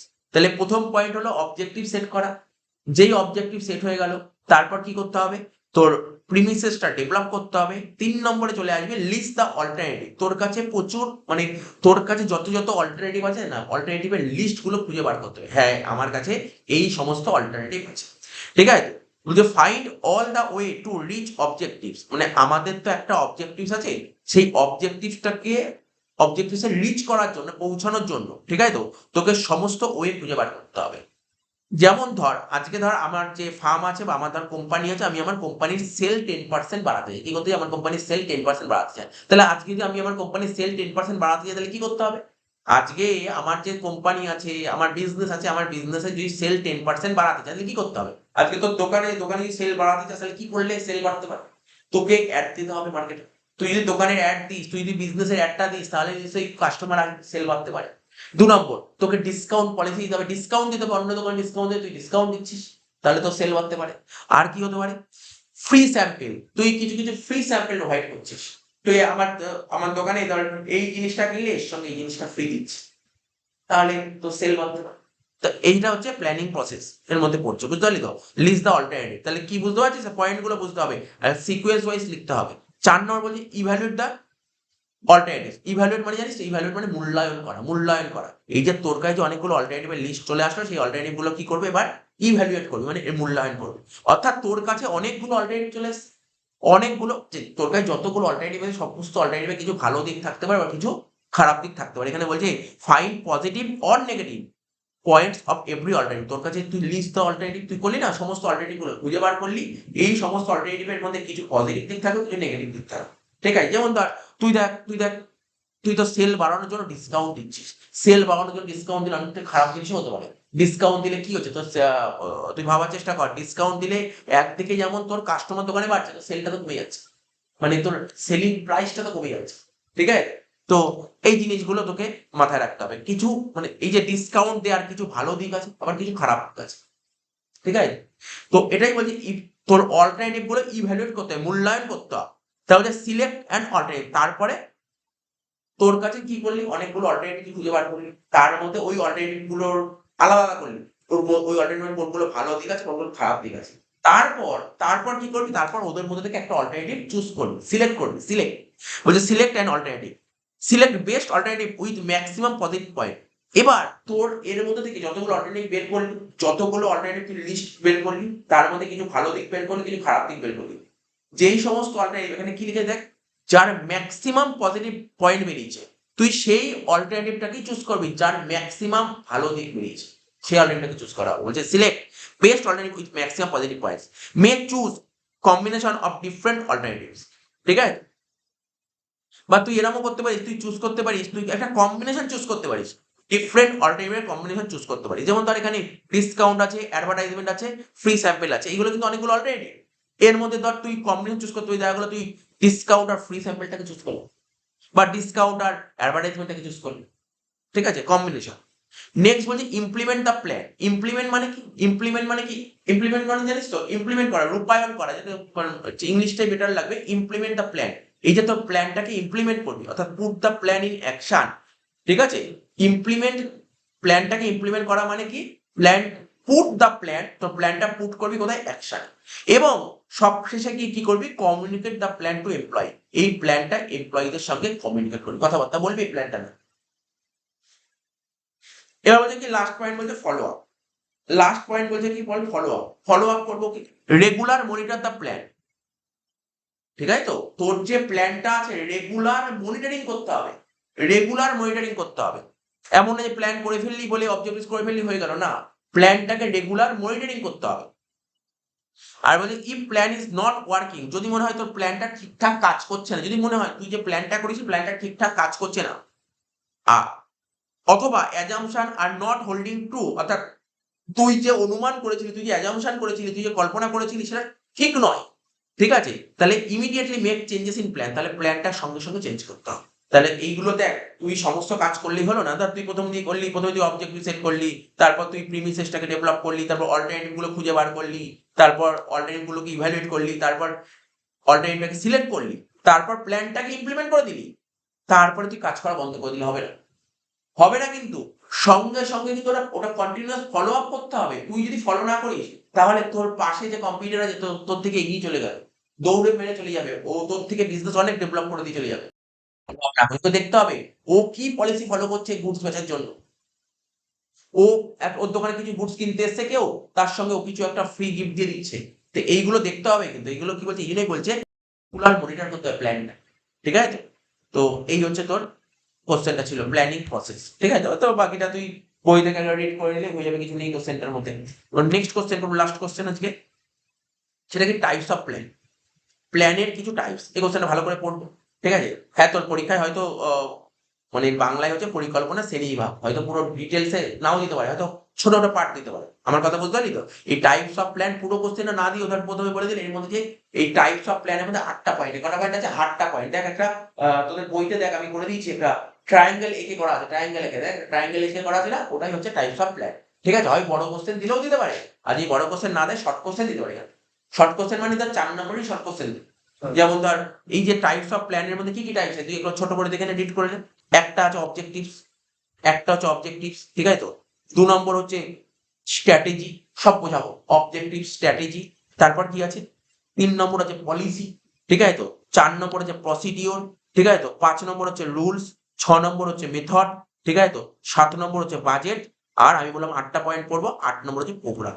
এই টাইপস অফ প্ল্যানের মধ্যে 8টা পয়েন্ট, হয়তো যে কোনো একটা পয়েন্ট, এক বছর পরীক্ষায় দিয়েছিল তোকে বলছি, বলেছিল হোয়াট ইজ বাজেট, 7 নম্বর প্ল্যানটা দিয়ে দিয়েছি। 7 নম্বর দিয়ে what is budget, features of budget, ব্যাস 4 নম্বর দিয়ে দিয়েছিল। তো এরকম হয়তো পুরো গোটা কোশ্চেন না দিয়ে মাঝখানে ছোট্ট একটা কোশ্চেন চলে দিতে হবে, ছোট্ট একটা কোশ্চেন দিলে প্রতিটা পয়েন্ট তোকে পড়ে রাখতে হবে। যদি গোটা 4 নম্বর দেয় তো ভালো, যদি গোটা 4 নম্বর দেয় তাহলে বেশি বড় লিখতে হবে না। যদি ধর একটা 4 নম্বর দিল টাইপস অফ প্ল্যান লেখে, তোকে কি করতে হবে? তোকে লিখতে হবে টাইপস অফ প্ল্যান 8টা আছে, 8টার নাম লিখতে হবে, ছবিটা দিতে হবে, যে ট্রায়াঙ্গেলে দিয়েছি ছবিটা দিতে হবে, এবং 8টা পয়েন্ট কাকে বলে লিখে দিলেই হয়ে যাবে, বেশি লিখতে হবে। বুঝতে পারলি তো? হ্যাঁ, তোকে যদি পার্টিকুলার কোনো একটা পয়েন্ট বলে বের করতে, তখন ওটা ডিটেইলস লিখতে হবে। তো আমি একটা একটা করে পয়েন্ট পড়ছি। প্রথম পয়েন্ট কি বলেছে দেখ, অবজেক্টিভ, তাই তো? প্রথম পয়েন্ট বলেছে অবজেক্টিভস। তো দেখ অবজেক্টিভসটা কি বলেছে, অবজেক্টিভ মানে কি, কিছুক্ষণ আগেই বললাম। আচ্ছা অবজেক্টিভ মানে কি বুঝতে পারছিস? আচ্ছা তুই যে এখন এইচএস পড়ছিস, তোর তো একটা অবজেক্টিভ আছে, হ্যাঁ কি না? আজকে যে তুই একটা এইচএস পড়ছিস, তোর তো একটা অবজেক্টিভ আছে, তো এটা মাথায় রাখতে হবে। তাহলে কি কি অবজেক্টিভটা কি বল? না না, অবজেক্টিভ মানে লক্ষ্য, মানে তোর তো একটা ফাইনাল অ্যান্সার দাঁড়িয়ে যাচ্ছে। অবজেক্টিভ মানে কি, তুই যে না এইচএস একটা ভালো রেজাল্ট করতে হবে, এটাই তোর অবজেক্টিভ। তুই এইচএস তোর অবজেক্টিভ না, আমার এইচএস এর ভালো রেজাল্ট করতে হবে, মানে তুই সারা বছর ধরে পড়াশোনা করলি, শেষে যেন একটা ভালো রেজাল্ট পাও, এটাই তোর অবজেক্টিভ। এই জন্য লিখেছি দেখ অবজেক্টিভ ব্র্যাকেটে আমি বলছি এন্ড রেজাল্ট বলে একটা কথা লিখি, এন্ড রেজাল্ট, শেষে গিয়ে যেন একটা ভালো রেজাল্ট পাই, ঠিক আছে? আচ্ছা অবজেক্টিভস এর মধ্যে কি কি জিনিস থাকে? গোল, বোঝার চেষ্টা করি অবজেক্টিভস মানে কি? অবজেক্টিভের মধ্যে থাকে গোল, তোর একটা লক্ষ্য আছে, এম, তোর একটা এম আছে, goal aim that organisation wish to achieve, মানে অর্গানাইজেশনের যে একটা লক্ষ্য আছে না, অর্গানাইজেশনের একটা গোল আছে, একটা তোর বিজনেস, তোদের তো একটা বিজনেস আছে, সেই বিজনেসের একটা নিজস্ব কিছু গোল আছে বা এম আছে, ওই গোল বা এমটাকে তুই অ্যাচিভ করতে চাস, ঠিক আছে? বোঝা গেল? এবার দেখ ভালো করে বুঝতে হবে তোকে। এবার আমি তোকে আজকে কি সাবজেক্ট পড়াচ্ছি, তুই ভাব বিজনেস স্টাডিজ সাবজেক্ট পড়াচ্ছি। প্রথম পয়েন্ট বলছি দেখ, ফিচার্স কি লিখেছে? মাস্ট বি মেজারেবল, অর্থাৎ এটা মেজার করা যায়, মানে মেজার মানে পরিমাপ করা যায়, পরিমাপযোগ্য, ঠিক আছে? তোর তো অবজেক্টিভটা কি? পরিমাপযোগ্য। যেমন তুই আজকে বিজনেস স্টাডিজ করছিস, তাহলে তার আমি বলছি একটা এক্সাম্পল দিচ্ছি যে বিজনেস স্টাডিজ ভালো করে করছি, আমি এইচএসএ টেস্টের কথা বলছি, এইচএসএ আমি 95 পেতে চাই, ঠিক আছে? তাহলে এটা কি 95 পেতে যায়, এটা কি মেজার করা যাচ্ছে কি যাচ্ছে না? মেজার করা যাচ্ছে। কিন্তু আমি খুব ভালো করে আমি ভালো নাম্বার পেতে চাই বিজনেস স্টাডিজে, এটা কি মেজার করা যাচ্ছে? এটা মেজার করা যাচ্ছে না। তাহলে তুই 95 পেতে চাস, এটা মেজার করা যাচ্ছে, 95 নাম্বার রিড পেয়ে মেজার করা যাচ্ছে। কিন্তু আমি এইচএসএ মানে বিজনেস স্টাডিজে খুব ভালো স্কোর করতে চাই, কত স্কোর করতে চাই? আরে কত স্কোর? তুই 60, 65, 70 মানে বিভিন্ন স্কোর হতো। তাহলে ওটাকে কিন্তু মেজার করা যায় না। তাহলে এখানে কি বলে? মাস্ট বি মেজারেবল, অবজেক্টিভ সব মেজার করা যায়। তো must have time limit for achievement, এই 95 টাকে অ্যাচিভ করার জন্য তোর একটা টাইম লিমিট আছে। এমন কি যে তুই তুই এই প্ল্যানিংটা বা এই অবজেক্টিভটা তুই সেট করবি কবে? না আমার এইচএস পরীক্ষা হবে তারপর সেট, ওরকম করে লাভ আছে? তো একটা নির্দিষ্ট টাইম লিমিট আছে, তুই তো পরীক্ষার আগেই সেট করতে হবে টাইম লিমিটটা। তো মাস্ট হ্যাভ অ্যাচিভেবল। আচ্ছা আমি 95 কে অ্যাচিভ করতে পারবো কি পারবো না? অবশ্যই করতে পারবো। আমি যদি ঠিক করে পড়াশোনা করি তাহলে 95 পাবো, না পাওয়ার কি আছে? আমি অ্যাচিভ করতে পারবো, ঠিক আছে? এখন তুই পড়াশোনা ঠিক করে করলি না, তুই একদম ঠিক করে পড়াশোনা করলি, তুই 100 পেতে গেছিস, কোনদিন অ্যাচিভ হবে? কোনদিন অ্যাচিভ করবো? তারপর বলছে কি এটা অ্যাচিভ করা যায়। নেক্সট বলছে all activities are guided towards objectives. ব্যাপারটা কি স্যার? ধর তোর যে একটা অবজেক্টিভ আছে কি, এইচএসএ বিজনেস স্টাডিজে 95 তুলতে হবে। তাহলে 95 তুলতে গেলে কি হবে? 95 তুলতে হবে, আমি ঠিক করেছি আমি 95 তুলতে হবে। এবার আমি কি করেছি যে না আমি প্রতিদিন রোজ রোজ হচ্ছে সন্ধ্যাবেলা, সন্ধ্যাবেলা গিয়ে আমি গিয়ে পার্কে গিয়ে বসে যাচ্ছি, ঘুরছি, আড্ডা মারছি, ঠিক আছে? তো বা ধর কি করবো যে পাবজি ফ্রি ফায়ার গেম খেলি, পড়ার নামে পড়ার নেই, বই সামনে রেখেছি, বই সামনে রেখে মোবাইলটা খুলেছি, পাবজি ফ্রি ফায়ার সব গেম খেলি।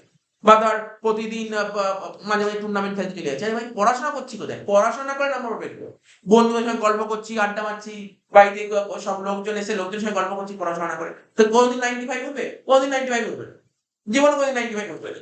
তা বলছে কি all activities are guided towards objective, তোর যে অবজেক্টিভ আছে তোটা ফুলফিল করার জন্য তোর যত অ্যাক্টিভিটিস আছে, এই অ্যাক্টিভিটি তোকে কাজ করতে হবে।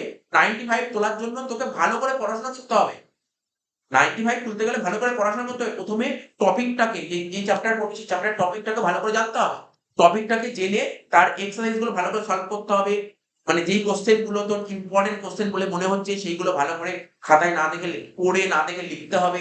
তারপর বিভিন্ন টাইপের এমসিকিউ গুলো করতে হবে, এসকিউ গুলো করতে হবে, টেস্ট পেপার সলভ করতে হবে, স্যাম্পল পেপার সলভ করতে হবে, টাইম ধরে করতে হবে সমস্ত কিছু, তাহলে তো 95 পেতে পারবে, ঠিক আছে? এইগুলো করার জায়গায় না করে তুই বিকাল হয়ে গেছে খেলতে বেরিয়ে যাচ্ছিস, ঠিক আছে? তো ফোন নিয়ে আড্ডা মারতে বেরিয়ে যাচ্ছিস, বুঝতে পারলি তো? গেম খেলছিস, আরো এদিক ওদিক গল্প গল্প আড্ডা মারছিস, তাহলে তো আর তোমার 95 উঠবে না। তাই এটা বলেছে যে all activities are guided towards objectives. আর বলছে রিলেটেড টু রেজাল্ট। আচ্ছা অবজেক্টিভসটা কি রেজাল্টের সঙ্গে রিলেটেড, ঠিক আছে? Does not related to activities, কাজের সঙ্গে কিন্তু রিলেটেড নয়। এটা কিন্তু রেজাল্ট, মানে আমার অবজেক্টিভসটা কি ভাই? আমার রেজাল্ট দরকার, আমার রেজাল্ট দরকার। তুমি কি কাজ করছো আমার জানার দরকার নেই, কি কাজ করেছি আমার লাস্ট কথা বলবে কি? রেজাল্ট। ফর এক্সাম্পল তুই তোর সেল, দেখ এখানে আপ অ্যারো দিয়েছি, ইনক্রিজ, সেল বাড়াতে চাস 10%, তুই তোর সেল বাড়াতে চাস 10%, তাহলে এটা হচ্ছে তোর অবজেক্টিভস। রেজাল্ট পেলে তো সেল 10% বাড়াতে চাচ্ছিস, এটা তোর রেজাল্ট। স্ট্র্যাটেজি, এবার দেখ আমি অলরেডি অবজেক্টিভ বলতে কি স্ট্র্যাটেজি লাস্টে বলে দিলাম। স্ট্র্যাটেজি, আজকে তুই বিজনেস স্টাডিজ হোক বা অ্যাকাউন্টেন্সি হোক বা কস্ট ট্যাক্স হোক, তুই ধর সাপোজ ধর টার্গেট রেখেছিস এক কস্ট ট্যাক্সে 100 তুলতে হবে, তাই তো? তার জন্য তোকে কি করতে হবে? একটা স্ট্র্যাটেজি বানাতে হবে। তোকে তো একটা, আচ্ছা বাদ দে, যদি যারা খেলাধুলা করে না আমাকে এই ম্যাচটা জিততে হবে, তার জন্য সে তো একটা স্ট্র্যাটেজি বানায়। সে তো একটা স্ট্র্যাটেজি বানায়, বা অপোনেন্টের কি কি স্ট্রং পয়েন্ট আছে, কি কি নেগেটিভ পয়েন্ট আছে, এইগুলো নিয়ে একটা স্ট্র্যাটেজি বানায়। তো খেলাধুলা তো স্ট্র্যাটেজি হয়। তো তেমনি যারা বিজনেস করে না, তাদেরও একটা স্ট্র্যাটেজি হয়। ঠিক আছে, স্ট্র্যাটেজি মানে কি কৌশল, একটা কৌশল হয়। ঠিক আছে, অর্থাৎ কি বলছে স্ট্র্যাটেজি মানে, বুঝতে পারলে ব্যাপারটা, জিনিসটা কি বললাম, স্ট্র্যাটেজি জিনিসটা কি? স্ট্র্যাটেজি হচ্ছে এমন একটা প্ল্যান, ঠিক আছে, মানে কমপ্লিট প্ল্যান, যেখানে সমস্ত জিনিস ইনক্লুড আছে, এবং প্ল্যানটা এমন হবে যাতে তুই তোর অবজেক্টিভটা অ্যাচিভ করতে, প্ল্যানটা তোর প্ল্যানিংটা তুই এমন করবি যাতে, যেমন তোর কি বলেছিলাম, বিজনেস এ 95 তুলতে হবে, তাই তোকে প্ল্যানটা এইভাবে সাজাতে হবে যেন তুই 95 তুলতে পারিস। কিভাবে 95 তুলতে পারিস? যে না স্যার, রেগুলার বেসিসে আমাকে পড়াশোনা করতে হবে, আমি যেই কোশ্চেন গুলো পড়বো, পড়ে মুখস্থ করে খাতায় না দেখে লিখবো, টাইম ধরে লিখবো, তারপর হচ্ছে সমস্ত স্যাম্পল পেপার সলভ করবো, এমসিকিউ সলভ করবো। ঠিক আছে, তাহলেই তো বাকি কিছু আইডিয়া নেবো, মানে কিছু কিছু কোশ্চেন যদি আমার আনকমনও আসে, আমি কিভাবে লিখতে হয়, লেখার ধরনটা জানি। তো এইগুলো হচ্ছে একটা স্ট্র্যাটেজি। তাহলে complete and all inclusive plan to achieve objectives, তোর অবজেক্টিভসটাকে অ্যাচিভ করার জন্য এই প্ল্যানগুলোকে complete and all inclusive plan. The task of top level, মানে জানিস তো কাজ, টাস্ক মানে কাজ। ঠিক আছে, তো তো এই যে টপ, যদি আমি কোম্পানির মধ্যে চলে আসি, কোম্পানি যারা টপ লেভেলের ম্যানেজার আছে না, ওরা কাজটা দেয়, কাদেরকে কাজ দেয়? ওরা সমস্ত এমপ্লয়ীদের কাজ দেয়, তোমরা কাজটা করো। ঠিক আছে, তো এই এমন না কিন্তু স্ট্র্যাটেজি কিন্তু কোম্পানি ওয়ার্কাররা বানায়, এই কোম্পানি ম্যানেজাররা বানায় স্ট্র্যাটেজি। ঠিক আছে, বলছে ফর এক্সাম্পল যদি দেখিস কি লেখা আছে,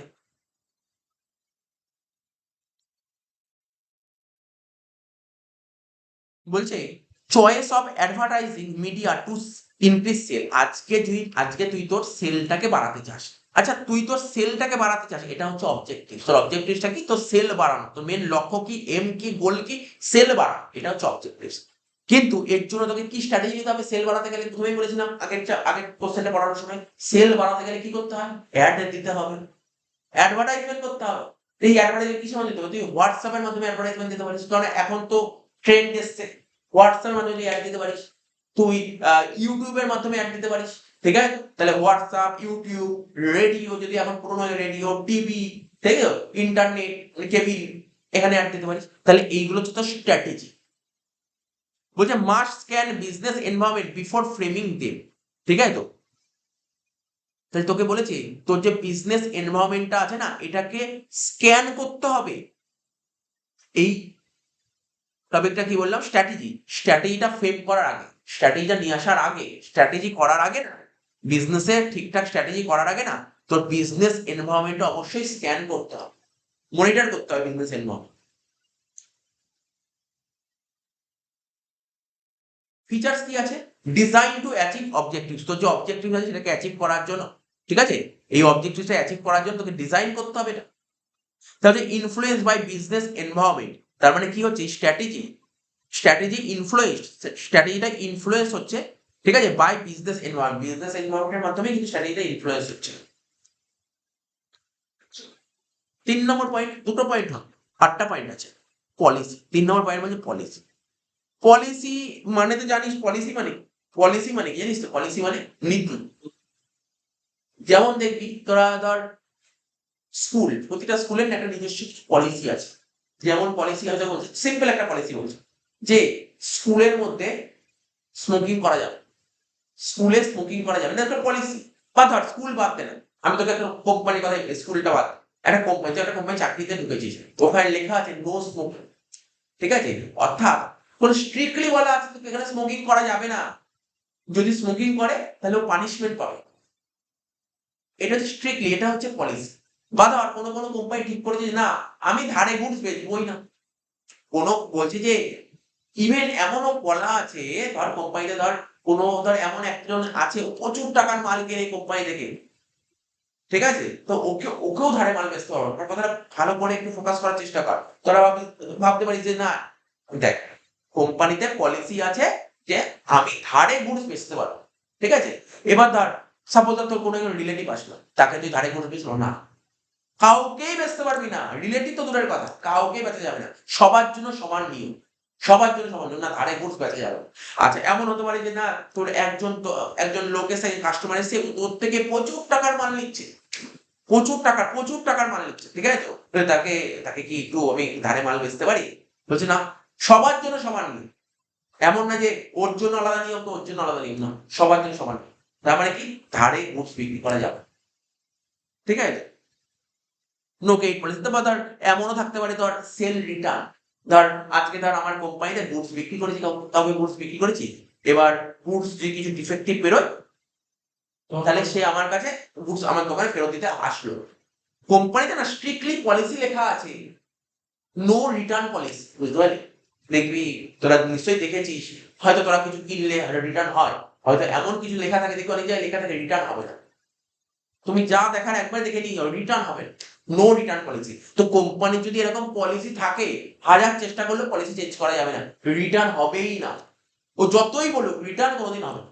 তো এই জিনিসগুলো তোকে মাথায় রাখতে হচ্ছে পলিসি, বুঝলি? আমি তোকে বোঝালাম পলিসি জিনিসটা কি, বুঝিস তো? এটা হচ্ছে পলিসি। যেমন আমি তোকে কিছুক্ষণ আগে এই এখানে কি লেখা যায়, পলিসি গুলো পড়। বলছে কি, organization own predetermined way which guide employee how to handle problem। তার মানে প্রতিটা কোম্পানির না নিজস্ব কিছু, ঠিক আছে, ওন প্রিডিটারমাইন্ড ওয়ে আছে, মানে ওদের না কিছু একটা মানে মানে কোম্পানিতে যদি এরকম যদি কখনো প্রবলেম আসে, এখানে বলেছে যদি কোম্পানিতে এরকম কোনো প্রবলেম আসে, সেই প্রবলেমটা কি করে এমপ্লয়িরা ফেস করবে সেটা আগে থেকেই বলে দিয়েছে। যেমন কি প্রবলেম, এবং এটা প্রতিটা লেভেলে, এটা এমন না যে একটা লেভেল, প্রতিটা লেভেলে, মেড অ্যাট এভরি লেভেল, এবং প্রতিটা লেভেলে এটা তৈরি হয়েছে। Because manager at every level need a predetermined way to handle problem. এরকম প্রবলেম আসতে পারে, যে কোনো লেভেলে প্রবলেম আসতে পারে, তার জন্য ম্যানেজাররা আগে থেকে এটা ডিসিশন করে দিয়েছে। ফর এক্সাম্পল কি বললাম, নো ক্রেডিট পলিসি, কোনো ধারে গুডস বেচা যাবে না। সে যেই লেভেলের কাস্টমার হোক, যত বড়ই কাস্টমার হোক, ও যত মানে ও যত মানে হতে পারে যে ও বিশাল বড় মানে প্রচুর বড় লোক, ওর বিশাল বড় বিজনেস, আজকে ওকে ধারে মাল না বেচি, ও হয়তো আমার দোকান ছেড়ে চলে গিয়ে অন্য দোকানে ধারে দেবে, তাহলেও ওকে ধারে মাল বেচে। এটা কোম্পানি স্ট্রিক্টলি পলিসি বলা বলা আছে, ঠিক আছে? তো ফিচার বেসড অন অবজেক্টিভ, এটা কিসের উপর ডিপেন্ড করে, মানে এটা অবজেক্টিভস এর উপর বেসড আছে, ঠিক আছে? তো organization customise way of handling problem, আগেই বলেছি যদি কোনো রকম কোনো প্রবলেম হ্যান্ডেল হয় তাহলে অর্গানাইজেশন বলে দিয়েছে কি করতে হবে। Instruction and guideline to be follow. আজকে ধর তোরা যে স্কুলে পড়িস, আর সাপোজ ধর এখন মাধ্যমিক দিল, অনেক স্টুডেন্ট মাধ্যমিক দিল, কালকে রেজাল্ট বেরোলো, এবার ধর সবাই 11-এ ভর্তি হবে। এবার দেখবি অনেকের ইচ্ছা ছিল, অনেকের ইচ্ছাই ছিল সায়েন্স নিয়ে পড়বো, অনেকের ইচ্ছা ছিল। এবার অনেকের ইচ্ছা ছিল সায়েন্স নিয়ে পড়বো, তো 700-তে পরীক্ষা হয়েছে, তো অনেকের ইচ্ছা সায়েন্স নিয়ে পড়বো। এবার দেখা গেল রেজাল্ট পেয়েছে, রেজাল্টে পেয়েছে 255, পাস করেছে 255, কোন সায়েন্স দেবে ওকে স্কুল থেকে? একটা গাইডলাইন তো আছে। আরে একটা তো গাইডলাইন, যে এত নাম্বার সায়েন্স পেতে গেলে তোমাকে এত নাম্বার তুলতে হবে। তো তুমি সায়েন্স নিয়ে পড়বে, তুমি এত নাম্বার তোলোনি, তোমাকে দেবে কোনদিন? কোনদিন দেবে না। একটা নির্দিষ্ট একটা স্কুল, একটা গাইডলাইন থাকে, একটা ইনস্ট্রাকশন থাকে, যে না তুমি সায়েন্স নিতে পারবে না, তোমাকে কমার্স বা আর্টস নিয়ে করতে হবে। কি বললাম বলতে পারি? তাই বলছি যে ইনস্ট্রাকশন এন্ড গাইডলাইন তুমি পুরো ফলো করতে হবে, ঠিক আছে? এবার বলছি কি প্রসিডিওর। প্রসিডিওর মানে জানিস তো, তুই যে একটা কাজ করবি তার প্রসেস কি, তুই যে কোনো একটা কাজ করবি তার প্রসেস কি, কি প্রসেসে কাজটা করবি, এটা হচ্ছে প্রসিডিওর। বলছে দিস আর দ্য স্টেপস, ঠিক আছে, this are the steps decided in advance. অর্থাৎ তুই যে কোনো কাজ করবি তার জন্য একটা প্রসেস ফলো করতে হবে, সেই প্রসেসটা কি আগে ফলো করবো নাকি পরে ফলো করবো? আরে প্রসেস কবে হয়? আগেই তো হয়। কাজটা কিভাবে করবি তার প্রসিডিওরটা আগে থেকেই তো হবে। তাই এখানে লিখেছে this are the steps decide in advance. 1 নম্বর পয়েন্ট বলছে to handle future condition, future condition যদি কিছু আসে তাহলে কি করে হ্যান্ডেল করবি সেটা বলে দিয়েছে। আর বলছে অর টু পারফর্ম অ্যাক্টিভিটিস, কোন রকমের কোনো অ্যাক্টিভিটিস কিভাবে পারফর্ম করব তার প্রসেসও বলা আছে। বলছে সিকোয়েন্স অফ স্টেপস, প্রসিডিওর মানে কি? প্রসিডিওর মানেই হচ্ছে সিকোয়েন্স অফ স্টেপস। সিকোয়েন্স মানে কি? স্টেপ, এইটার পর এইটা করতে হবে, এইটার পর এইটা করতে হবে, এটা হলো সিকোয়েন্স অফ স্টেপ। বুঝতে পারলে সিকোয়েন্স অফ স্টেপ? আমি সমস্ত এখনই তোকে বুঝিয়ে দেবো সিকোয়েন্স অফ স্টেপ জিনিসটা কি, বুঝতে না পারলে বুঝিয়ে দেবো। যেমন ধর তুই ধর ব্যাংকে একটা অ্যাকাউন্ট খুলতে গেছিস, বা ধর তুই স্কুলে একটা অ্যাডমিশন নিবি, ঠিক আছে, বা ধর কোনো কোম্পানিতে কোনো একজন এমপ্লয়িকে ইন্টারভিউ মানে কোনো কোম্পানিতে কোনো একজন এমপ্লয়ি ধর চাকরিতে জয়েন করবে, তার কি কি স্টেপ আছে ফলো করতে হবে, এটাই হচ্ছে sequence of step. Sequence of step. তো তা কি বলে সিকোয়েন্স অফ স্টেপ, যেটা কিনা আগে থেকে প্রি ডিটারমাইন করা থাকে, এবং এটা গাইড করবে কি how routine activities are perform by every employee in same manner. প্রতিটা এমপ্লয়ি, কোম্পানির মধ্যে যে প্রতিটা এমপ্লয়ি আছে তারা কিভাবে কাজকর্মগুলো করবে সেটা সমস্ত ভাবে গাইড করা থাকে। For example procedure for admission in school, ধর আজকে একটা স্কুলে ধর কোনো একটা বাচ্চা ছেলে পাবে অ্যাডমিশন নেবে, তাহলে সবার প্রথম কি করতে অ্যাডমিশন করতে বল দেখি কি করতে হবে? সবার প্রথম তাকে কি করতে অ্যাপ্লিকেশন ফর্ম ফিল আপ করতে হয়। অ্যাপ্লিকেশন ফর্ম ফিল আপ করে স্কুলে জমা দেবে। তখন স্কুল থেকে বলবে যে না, ফর্ম ফিল আপ করলে তোমাকে একটা আমাদের স্কুলের নিয়ম, প্রচুর ক্যান্ডিডেট হয়ে গেছে, পরীক্ষা দিতে হবে। সমস্ত স্টুডেন্টরা পরীক্ষা দিতে হবে, একটা ছোট একটা পরীক্ষা হবে, সবাই পরীক্ষা দিতে হবে। তাহলে প্রথমে হচ্ছে অ্যাপ্লিকেশন ফর্ম ফিল আপ করলো, তারপর কি হলো পরীক্ষা দিতে হবে। পরীক্ষা দিতে পরীক্ষায় যারা পাশ করবে তারপর ওদের একটা ইন্টারভিউ নেওয়া হবে। পরীক্ষায় পাশ করলে স্কুলে আছে ইন্টারভিউ নেওয়া হবে। তারপর ইন্টারভিউ নেওয়া হলে তারপরে তোর ভর্তি হবে, তার আগে তো ভর্তি হবে না। এগুলো একটা প্রসেস থাকে, একটা প্রসেস। এটা জানিস তোরা যে স্কুলে ভর্তি হোস, সেগুলো ইংলিশ মিডিয়ামে প্রচুর দেখা যায়, এই প্রসেস গুলো ফলো হয়। ঠিক আছে তো, তাহলে এটা হচ্ছে আর একটা। তো হ্যাঁ, যেটা বলছিলাম তোর কি না, হ্যাঁ এই পয়েন্টটা বলছি। তো তোর কোনো একজন তোর চাকরিতে ঢুকবে, তাই তো, সার্ভিসে ঢুকবে, তাহলে তার জন্য তো কিছু প্রসেস ফলো করতে হবে, প্রসিডিওর। যেমন ধর কি বলছি, কোনো একজন চাকরিতে ঢুকলে তার প্রসিডিওর কি ফলো করতে হবে? মানে কোনো একজন নতুন এমপ্লয়ীদের চাকরি যাবে কোনো কোম্পানি ঢুকে, সাপোজ আর টিসিএস এর মতো একটা বড় কোম্পানিতে ঢুকবে, তাহলে কি কি প্রসিডিওর ফলো করতে হবে সেক্ষেত্রে? প্রথমে প্রিলিমিনারি ইন্টারভিউ হবে। প্রিলিমিনারি ইন্টারভিউ, সে যা যাবে প্রিলিমিনারি মানে মানে প্রথমেই একটা ইন্টারভিউ হবে। হ্যাঁ, একটা বেসিক কিছু একটা ইন্টারভিউ হবে, প্রিলিমিনারি ইন্টারভিউ। তারপর কি হবে, তার থেকে রিসিভিং অ্যাপ্লিকেশন, তার থেকে অ্যাপ্লিকেশন নেবে। অ্যাপ্লিকেশন দেবে, চাকরিতে জয়েন করতে যায় তাহলে অ্যাপ্লিকেশন সিভি টাইপের, ঠিক আছে। তারপর বলছে রেফারেন্স চেক, কার রেফারেন্সে এসে সেই রেফারেন্সটা চেক করা হবে। তারপর এমপ্লয়মেন্ট টেস্ট হবে, ওই চাকরি করবে তার টেস্ট হবে। তারপর ফাইনাল ইন্টারভিউ হবে। তারপর হবে, তারপর কি হবে, তারপরে শেষ হয়, তারপর মেডিকেল টেস্ট হয়। তারপরে কি হবে, তারপর তাকে ওকে লেটার অ্যাপয়েন্টমেন্ট দেবে, অ্যাপয়েন্টমেন্ট লেটার দেবে, তারপর কাজে দেবে। তাহলে কোনো কোম্পানিতে একজন এমপ্লয়ি যখন চাকরি দেবে না, তার এরকম প্রসেস, এতগুলো প্রসেস ফলো করবে। ঠিক আছে, এইটা হচ্ছে প্রসিডিওর, বুঝতে পারলি তো? প্রতিটা জিনিস একটা প্রসিডিওর থাকে। ফিচার্স কি বলছে, ফিচার্স এর কিছু কিছু ফিচার্স আছে। বলছে sequence of steps to carry different activities.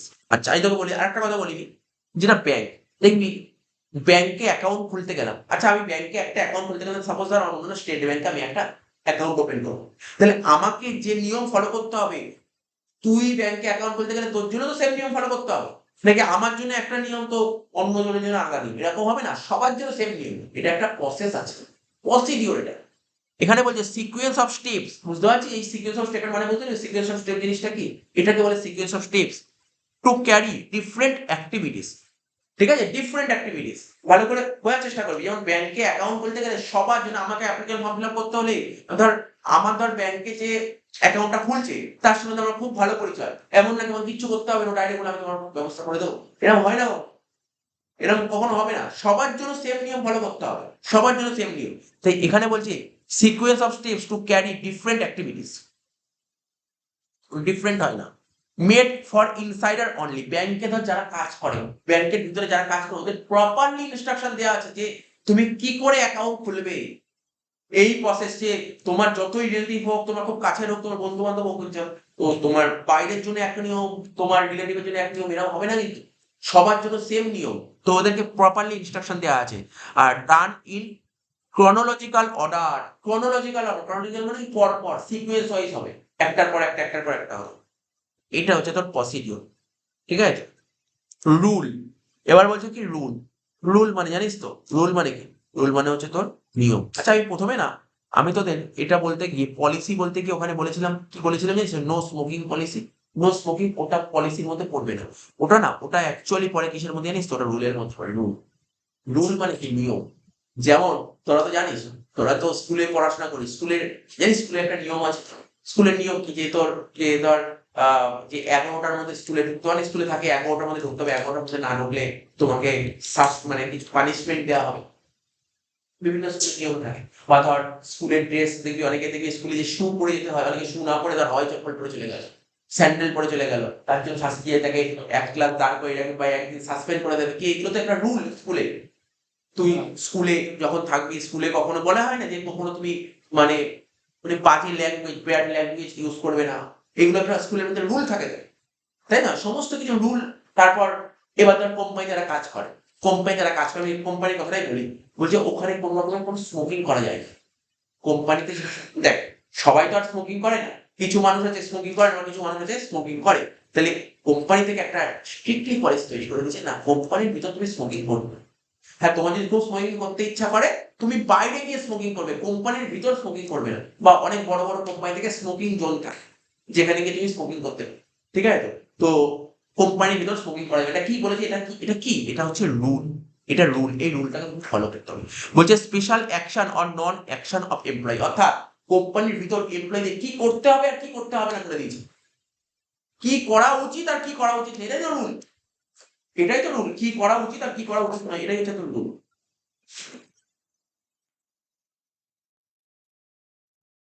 অর্থাৎ রুলটা হচ্ছে, রুল মানে কি, রুল হচ্ছে একটা গাইডলাইন, ওটা থেকে কি বুঝতে পারি যে কি করব, কি করা উচিত আর কি করা উচিত নয়, বা বলতে পারি কি করা যাবে বা কি করা যাবে না। আর এটা কোম্পানিতে যে সমস্ত এমপ্লয়ি আছে সবাইকে কিন্তু এই নিয়মটা মানতে হবে, ঠিক আছে? তো এরকম ব্যাপার নাকি স্কুলে যে পড়িস যে স্কুলে যখন পড়া হয় যে না ওই স্টুডেন্টটা 11টার জায়গায় ও 12টায় ঢুকলে 12টার সময় ঢুকতে দেবে, আর ওই স্টুডেন্টটা 11টায় মধ্যে না ঢুকতে দেবে, এরকম না, নিয়ম তো সবার জন্য সমান, নিয়ম তো সবার জন্য সমান। তেমনি কোম্পানির ভিতরেও তাই, সমস্ত এমপ্লয়িকে জন্য এই নিয়মটা মানতে হবে। তাই বলছে যদি মানে কোম্পানির মধ্যে যদি এরকম কোনো স্ট্রিক্ট পলিসি থাকে, স্ট্রিক্ট রুল থাকে যে কোনো এমপ্লয়ি ফ্যাক্টরির মধ্যে বা কোম্পানির মধ্যে স্মোকিং করতে পারবে না, তো করতে পারবে না, করতেই পারবে না, কেউ করতে পারবে না। কেউ যদি করে তার জন্য স্ট্রিক্টলি তার জন্য কোনো অ্যাকশন নেওয়া হবে, ঠিক আছে? এখানে তাই লিখেছি আমি, তো বলছে দেখ এখানে লিখেছে must be follow strictly, strict action against employee, ওই এমপ্লয়ির এগেনস্টে স্ট্রিক্ট অ্যাকশন নেওয়া হবে if he does not obey rule, সেই রুলটা না মানে। মেড টু ব্রিং ডিসিপ্লিন, এতে কি হবে, কোম্পানির মধ্যে না একটা ডিসিপ্লিন আছে, শৃঙ্খলা আছে, মানে কেউ করছে তাহলে আমরা কেউ করবো না, এটা ডিসিপ্লিন আছে। আচ্ছা, তারপর কি বলেছে এখানে, বলছে নো স্মোকিং ইন অফিস, এটা আগেই বললাম। ফিচার্স, এটা কি দিস আর জেনারেল ইনস্ট্রাকশন, এটা হচ্ছে একটা কি জেনারেল ইনস্ট্রাকশন। বলছে specify what to do and what not to do, কি মানে বলে দিচ্ছে কি করবে বা কি করবে না, বলা আছে। আর কি রিজিড, রিজিড মানে কখনোই চেঞ্জ করা যাবে না, এটা কখনোই চেঞ্জ করা যাবে না কিন্তু। আজকে ধর কোম্পানিতে একটা বড় এমপ্লয় চলে আসলো, বলছে যে মানে এটা কিন্তু সবার জন্য সমান, যে ম্যানেজাররাও কেউ করতে পারবে না, যে কোনো ম্যানেজার কেউ করতে পারবে না, সবার জন্য সমান নিয়ম, ঠিক আছে? আর কম্পালসিভ ইন নেচার, মানে এটা কম্পালশন, ঠিক আছে? মানে কম্পালসারি, এটা বাধ্যতামূলক, এটা মানতেই হবে। এবার হচ্ছে কি মেথড, 6 নম্বর পয়েন্ট হচ্ছে মেথড। মেথডটা কি বলছে, আচ্ছা মেথড বুঝিস তো, আজকে ধর তুই ধর তোর অঙ্ক শেখাচ্ছি, যে অঙ্ক শেখাচ্ছি যে ধর সাপোজ ধর আমরা যখন ট্যাক্স করছি না, ট্যাক্স হাউস ওয়ার্ড করছি না, হাউস ওয়ার্ডে অঙ্ক করতে হবে, এই প্রপার ফরম্যাট আছে, এই ফরম্যাটে অঙ্ক নামাতে হবে, এই মেথডে অঙ্ক করতে হবে, তা তুই জেনেই গেলি যে না এই মেথডে করতে হবে আর এইভাবে করতে হবে, তুই জেনে গেলি, তাহলে তো ভুল হওয়ার সম্ভাবনা খুব কম, যে এইভাবে আমি করতে, এটা একটা মেথড। এমনি কোম্পানিতে কাজ করার না একটা মেথড আছে, এইভাবে তোমাকে কাজ করতে হবে। যেমন যেমন তোরা আমরা 11-এ একটা অ্যাকাউন্টস এর একটা চ্যাপ্টার পড়েছিলাম, আমি তোকে বলছি 11-এ একটা অ্যাকাউন্টস চ্যাপ্টার পড়েছিলাম, ডেপ্রিসিয়েশন, মানে ডেপ্রিসিয়েশন অপচয়। যেমন কোনো কোম্পানি ডেপ্রিসিয়েশন মেইনটেইন করার জন্য কি কি জানিস মনে আছে? একটা স্ট্রেট লাইন, একটা ডিভিডেন্ড। তুই যদি ডেপ্রিসিয়েশন করতে কোনো একটা অ্যাসেটের উপর, কোনো একটা প্ল্যান্টের মেশিনের উপর ডেপ্রিসিয়েশন করতে হয়তো স্ট্রেট লাইনে করতে হবে না ডিভিডেন্ড করতে হবে, এটা এমপ্লয়ীদের বলে দেওয়া হয়েছে, তাই তুই জেনে গেল আগে থেকে। বা ধর তোরা এখন কি করছিস বল, কস্টিং এর স্টোর লেজার, তো স্টোর লেজার কি কি জিনিস শেখালাম কালকে আমরা, কি কি করালাম, স্টোর লেজার কি কি মেথড করালাম, যে না একটা কোম্পানি তার স্টকটাকে মেনটেন করার জন্য স্টোর লেজার করে, স্টোর লেজার কটা মেথড শিখিয়েছিলাম, FIFO, LIFO, simple weighted, stock valuation করার জন্য 4টি মেথডই করতে হয়, ফিফো, লিফো, সিম্পল ওয়েটেড, মানে এমপ্লয়ীদের বলে বলে দেওয়া আছে, তাহলে কখনোই কোনো ভুল নেই, এটা আগে থেকেই বলে দেওয়া আছে। তো এখানে এটা হচ্ছে মেথড, বলছে কমন প্রেসক্রাইব ওয়েজ, ঠিক আছে, of doing routine or repetitive job বা রুটিন জব করার জন্য কিভাবে কাজকর্ম করতে হবে, প্রপার মেথড বলে দিয়েছি, ঠিক আছে? এইভাবে কাজ করতে হবে। Manager decide this way in advance so that there is no doubt or confusion, manager আগে থেকেই ডিসিশন দিয়ে দিয়েছে, যদি আগে থেকেই বলে দিয়েছে যদি এরকম কোনো কিছু হয়, যদি মানে ম্যানেজার আগে থেকেই এটা ডিসাইড করে দিয়েছে, মানে কি করতে হবে, কি করা উচিত বলে দিয়েছে, ঠিক আছে তো? আর এটা যদি করে তাহলে কোনো রকম কোনো ডাউট হবে না, কনফিউশন হবে না। স্টক ভ্যালুয়েশন করতে চাই, স্টকের ভ্যালুয়েশন করতে গেলে এতে ফিফো, লিফো, সিম্পল 4টের মধ্যেই করবি, তাহলে কোনো রকম কোনো ডাউট নেই। তুই ডেপ্রিসিয়েশন করতে গেলে স্ট্রেট লাইন বা ডিভিয়েশনের মধ্যে করবি, কোনো ডাউট নেই, ঠিক আছে তো? বলছে ইউনিফর্ম ইন অ্যাকশন, সবাইকে এই নিয়মটা মেনে চলতে হবে। ফর এক্সাম্পল বলছে ভ্যালুয়েশন অফ স্টক, যেটা কিছুক্ষণ আগে বললাম। ফিচার্স কি বলছে, systematic way in which the task a task to be perform. ঠিক আছে, systematic way in which a task has to perform, মানে তোর যে কাজগুলো যে পারফর্ম করতে হবে এটা পুরো সিস্টেমেটিক হইতে হচ্ছে, কোনো রকম কোনো গন্ডগোল সিস্টেমেটিক হইতে হচ্ছে। রাইট মেথড, এবং কোন অঙ্কটার জন্য কোন মেথড করতে হবে, যে অঙ্কটা করবি বা তুই তোর স্টকের ভ্যালুয়েশন করবি, কোন মেথড, রাইট মেথড অ্যাপ্লাই করতে হবে। আর রাইট মেথড অ্যাপ্লাই করলে তোর কি হবে, সময়টা বেঁচে যাবে। তুই একটা অঙ্ক করবি, এই অঙ্কটা করার এই মেথডটা রাইট, এই মেথড যদি অ্যাপ্লাই করিস তাহলে অনেক সময় বেশি। ঠিক আছে তো, can vary from task to task. এটা কি বলে can vary task to task? আমরা করেছিলাম গুডউইল চ্যাপ্টার শিখেছিলাম, গুডউইলের ভ্যালুয়েশন করার জন্য কি মেথড ছিল মনে করা হচ্ছে, সুপার প্রফিট মেথড ছিল, simple average profit, weighted average profit, তারপর ক্যাপিটালাইজেশন মেথড, অ্যানুইটি মেথড, এই সমস্ত মেথড ছিল। এখন তুই গুডউইলের ভ্যালুয়েশন করতে বলে তুই ওখানে স্ট্রেট লাইন করলে হবে নাকি? গুডউইলের স্ট্রেট লাইন হয় কখনো? গুডউইলে ফিফো হয় না। তাহলে বলছে এক একটা কাজে কিন্তু এক এক, তাই বলছি can vary from task to task, task মানে কাজ। আর বলছে রিমুভ এভরি কনফিউশন, যদি কোনো কনফিউশন থাকে সেটা দূর হয়ে যাবে। 6 নম্বর পয়েন্ট। 7 নম্বর পয়েন্ট কি বলছে দেখ, বাজেট। 7 নম্বর পয়েন্ট বলছে বাজেট। বাজেট নাম শুনেছিস তোরা? এমনি বাজেট কখনো নাম শুনি, এ বাদ দে, বিজনেস স্টাডিজ সাবজেক্টটাই বাদ দে, তুই বাজেট কখনো নাম শুনি? বাজেট, বাজেট জিনিসটা বলছে কি বুঝিস? যেমন ধর আমি তোকে বলছি, ধর আজকে তোর ধর একটা বার্থডে, সাপোজ ধর তোর একটা বার্থডে, এবার তোর ইচ্ছা আছে কিছু বন্ধু বান্ধবকে খাওয়াবো, বন্ধু বান্ধবকে ট্রিট দিবি, তাহলে ট্রিট দেওয়ার জন্য তোর তো একটা বাজেট লাগবে, এটা তুই ট্রিট দিবি কি করে? তোর ধর সাপোজ ধর তুই কোনো এদিক ওদিক করে, এদিক ওদিক দিয়ে তুই 1000 বা 1500 টাকা জোগাড় করেছিস, 1000 বা 1500 টাকা জোগাড় করেছিস, তো তোর খুব ভালো ভালো বন্ধুদের ট্রিট দিবি, তাহলে কি তুই 1500 টাকার মধ্যে তো ট্রিট দিবি, এটা তোর বাজেট। তুই 1500 টাকা তুই জোগাড় করতে পেরেছিস, তোকে যে খরচা করতে 1500 এর মধ্যে খরচা করতে হবে, এটা তোর একটা বাজেট। আমরা বলি না, বা ধর তোর একটা বাজেট আছে, আমি পুজোর সময় ঘুরতে বেরোবো, আমার বাজেট কিন্তু 500 টাকা, বা পুজোয় আমি কেনাকাটি করবো, আমার বাজেট 2000 টাকা। বুঝলি বাজেট কথাটা, বুঝছিস? শুনেছি তো বাজেট জিনিসটা। এবার এখানে কি, তো বাজেট সবকিছুরই হয়, সবকিছুর বাজেট হয়। ঠিক আছে তো, আর আমরা তো দেখিস তো যে প্রতি বছর, আমি তো ট্যাক্স পড়ানোর সময় পড়েছিলাম, প্রতি বছর বাজেট পেশ হয় ফেব্রুয়ারি মাসের 1 তারিখ।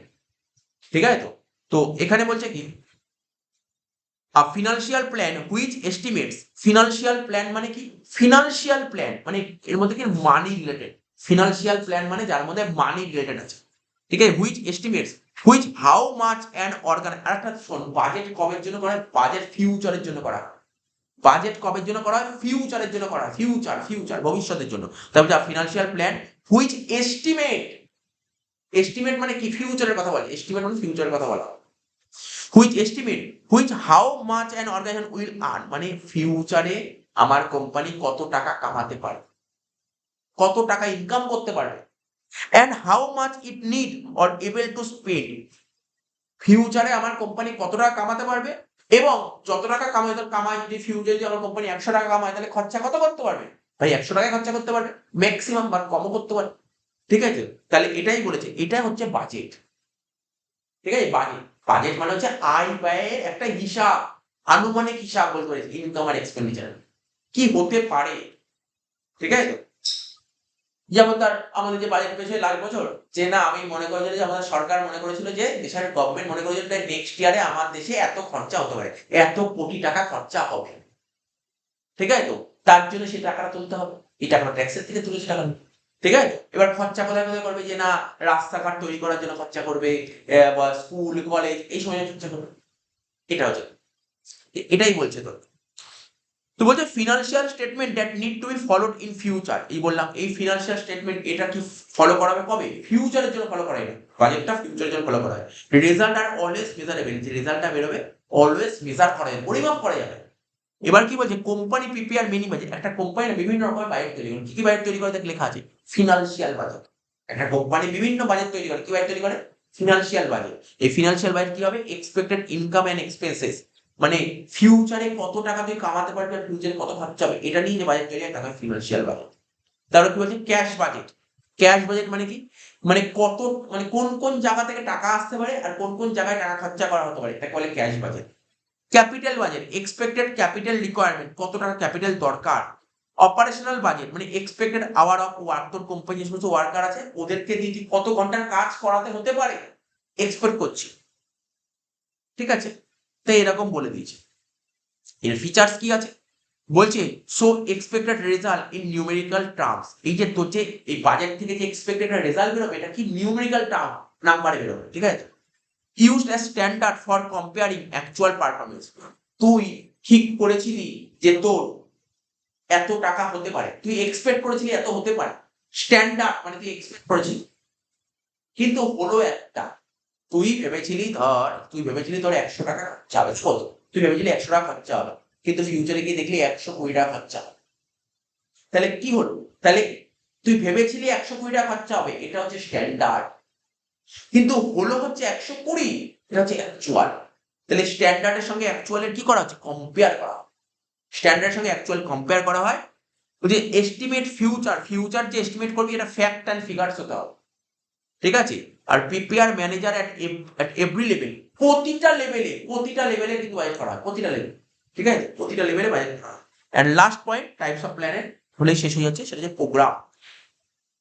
প্রোগ্রাম তো শুনেছিস তোরা, যে কোনো প্রোগ্রাম, তাই না, এই আজকে একটা প্রোগ্রামে যাচ্ছে বলি না, এই আজকে এই প্রোগ্রামে যাচ্ছে, আরে যখন কলেজ উঠবি আজকে কলেজের প্রোগ্রাম আছে, যখন কলেজ উঠবি তখন বলি এই আজ স্কুলের প্রোগ্রাম আছে, বুঝলে, এটা একটা প্রোগ্রাম।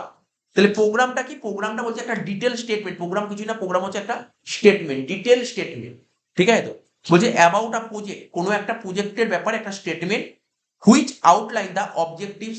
এই যে এই প্রোগ্রামের মধ্যে কি কি হয়, বেসিক্যালি কি কি হয় প্রোগ্রামের মধ্যে, কোনো একটা অবজেক্টিভ থাকে, প্রোগ্রামের তো একটা নিজস্ব অবজেক্টিভ, মানে এখন জিনিসটা কি, যে কোনো একটা এ, ঠিক আছে, বা গোল, তাহলে কোন একটা অবজেক্টিভ থাকবে, তার একটা পলিসি হবে, প্রসিডিওর হবে, রুল হবে। তুই যে একটা প্রোগ্রাম করবি না, প্রোগ্রাম হবে না, সেই এর মধ্যে যদি কোনো প্রোগ্রাম হয়, সেই প্রোগ্রামের কোনো একটা অবজেক্টিভ থাকবে, তার একটা পলিসি থাকবে, ঠিক আছে। তো তারপর তার প্রসিডিওর হবে, রুল থাকবে কোনো program, made to perform all activity smoothly. আর এই প্রোগ্রামটা যদি করা হয় না, তাহলে সমস্ত কাজ খুব ভালো মতন হবে, সমস্ত কাজ খুব ভালো মতন হবে। বুঝে প্রিপেয়ার অ্যাট ডিফারেন্ট লেভেলে কিন্তু প্রোগ্রামটা করা হয়। বলছে for example development of new product, তুই কোনো একটা নতুন প্রোডাক্ট ডেভেলপ করতে চাইছিস, তাহলে কিন্তু প্রোগ্রাম করা। ফিচার্স কি বলেছে, ডিটেল স্টেটমেন্ট হবে প্রজেক্ট, আগেই বললাম। আর কি বললাম, প্রোগ্রামটা না কম্বিনেশন, কিসের combination, objective, policy, procedure, rule, এদের কম্বিনেশন। এটা কি এনশিওর করে, সিস্টেমেটিক ওয়ার্কিং ইন অর্গানাইজেশনের মধ্যে যাতে ভালো কাজ করবো। হয়ে গেল, এই যে আমরা শেষ হয়ে গেল। পরের দিন আমরা নেক্সট চ্যাপ্টারে চলে যাবো।